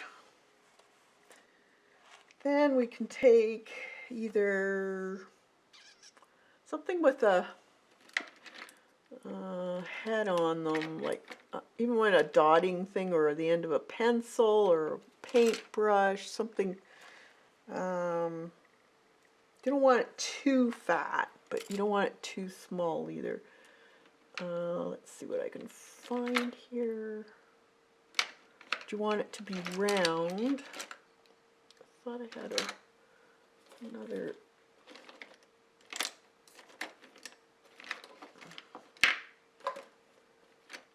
What's this one? That one might work. And take your black paint.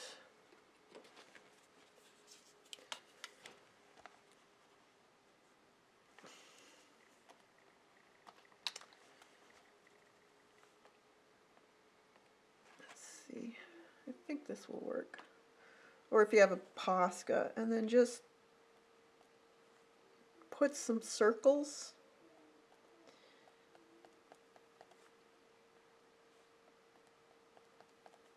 Different sizes, just around the outer edge.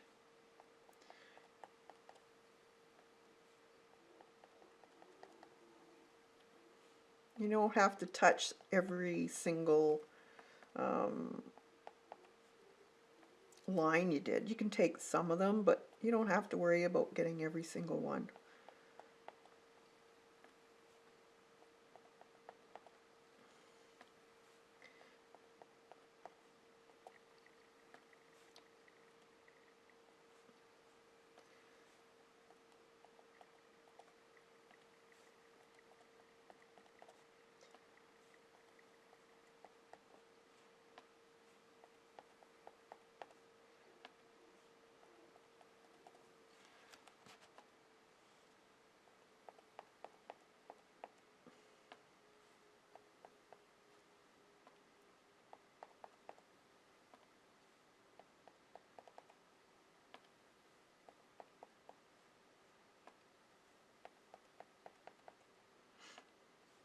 You just dot, mainly around the outer edge though. You go into the line a bit, but don't go too close to the center, because they kind of flare out when they're in bloom. So this is not necessarily close to the center.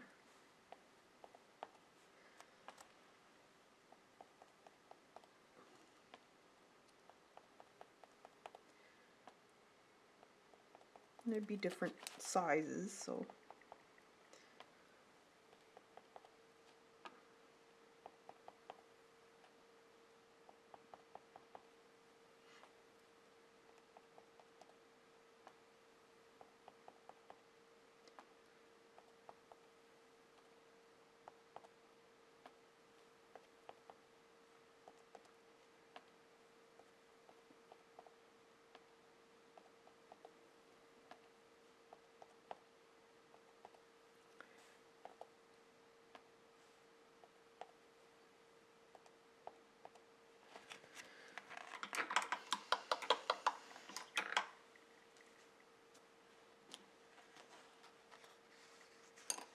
here.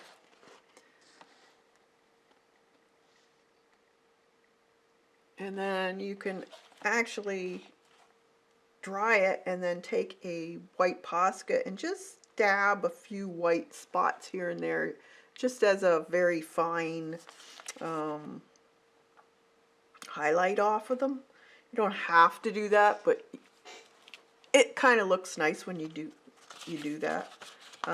Let's dry that.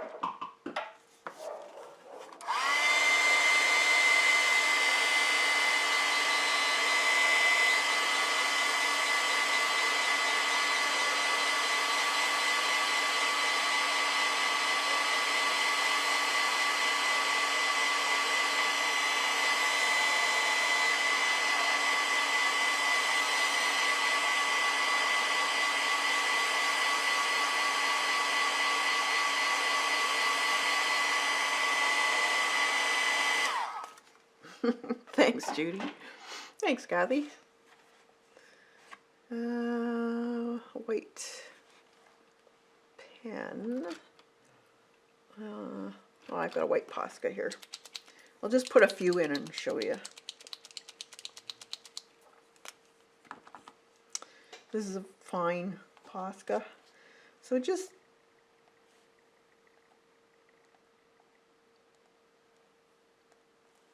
a few.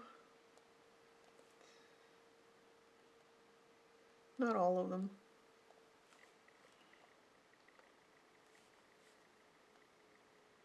It's whatever you think looks right. You could do them all if you wanted to, but I just do a few.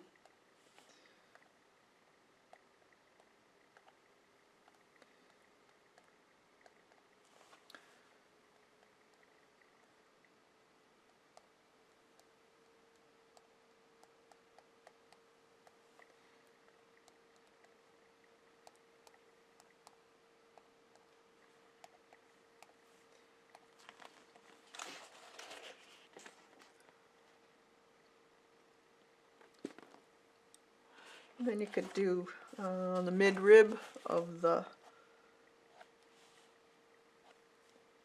just brush it a little bit with your finger so it's not so bright.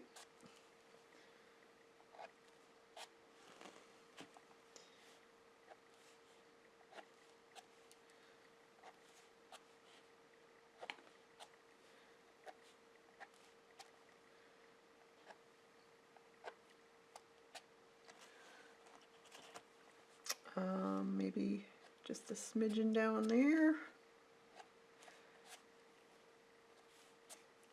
And along here. That would be brighter, so I'm not going to swipe it. Maybe a little bit down here. You could put some more lines in there.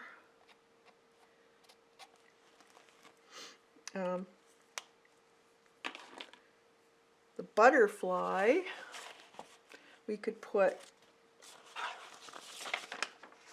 cut out a butterfly if you wanted to. Let me think, do I have a butterfly that's close? Probably not, I'd have to go hunt. So let's just paint one, it's easy enough. We'll paint a cream colored one. So some white, just, or yeah, cream, maybe a little bit of yellow in there, or ochre will do, just so it's not white. And then we'll just paint this guy in.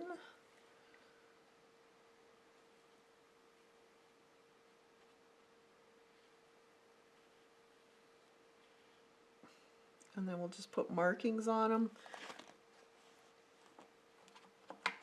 That was kind of wet. Let's see.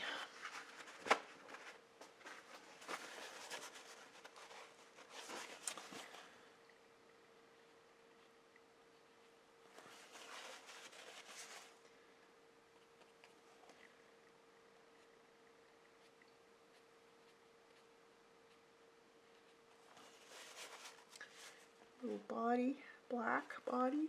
We'll just put a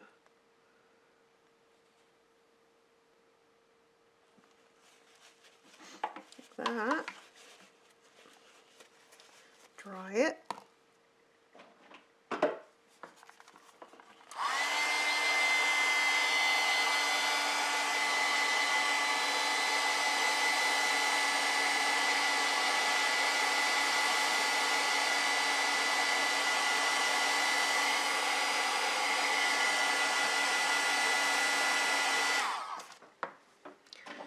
Take a marker.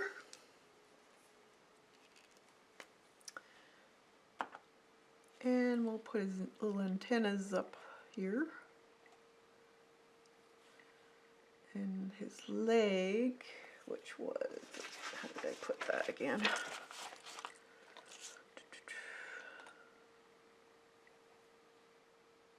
And the other one was that. And then we'll just make his body a little bit longer. And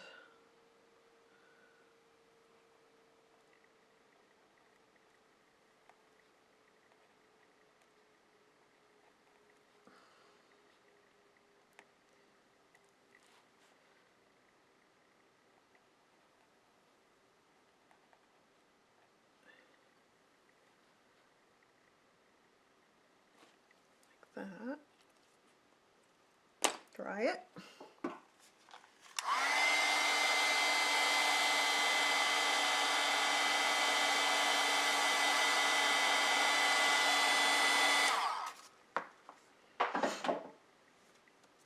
And let's see, brush. Maybe a little bit of grayer area. Got a real small brush here. And we'll just put in this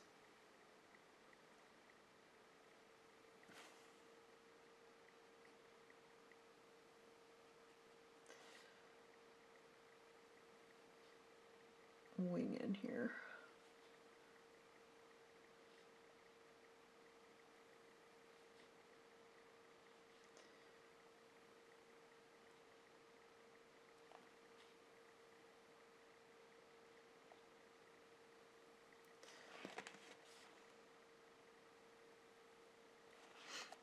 Like that.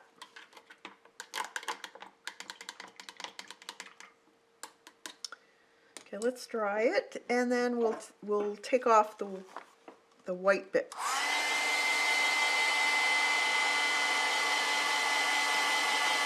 Thanks for coming. Have a good day, Judy.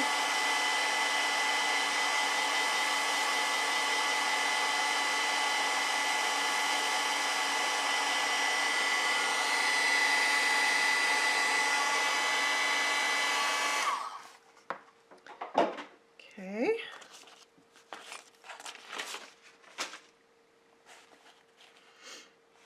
Now you can take a baby wipe .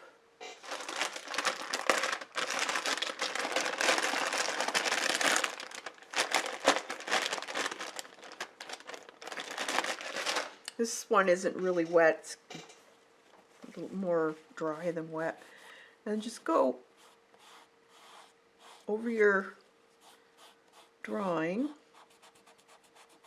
and wet with the wet baby wipe, or you could use a towel or whatever. It doesn't have to be a baby wipe. And just go over and remove the white marks with the cloth. That's the nice thing about the Sorel one, is you can take this stuff off with a baby wipe.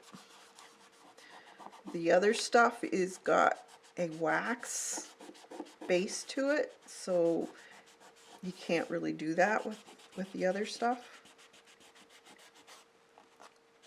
It's a little more expensive, this Sorel, but it's worth it. Then you don't have to worry about painting right up against the line, and you know.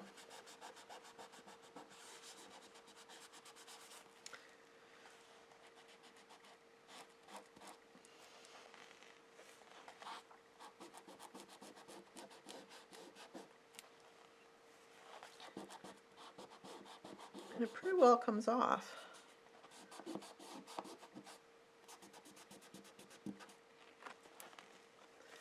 You don't have to worry about it. I think that's it.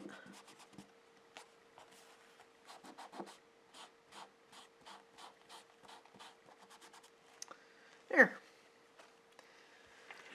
Hang out a little bit. Oop.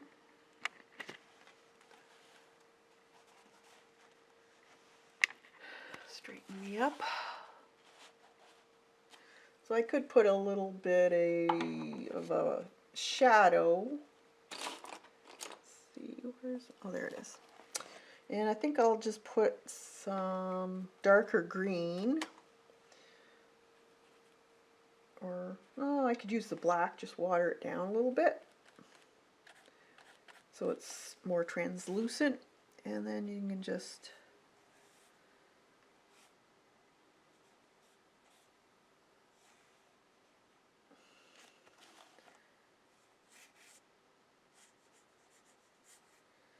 give it a little bit of shadow. Don't forget around your flower, because there would be shadow in there.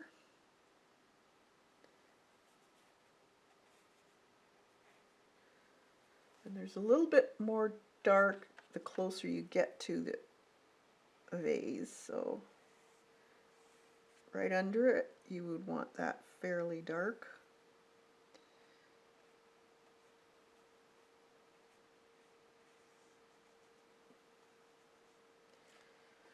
Like so.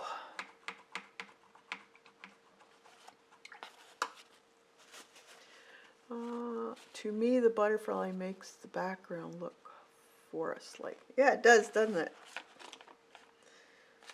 You can put some lines with your Posca markers too, so that it looks more like a brush.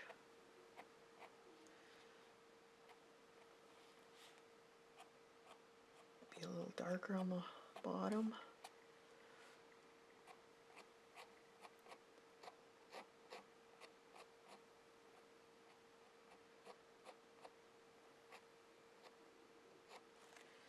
There. And that's it.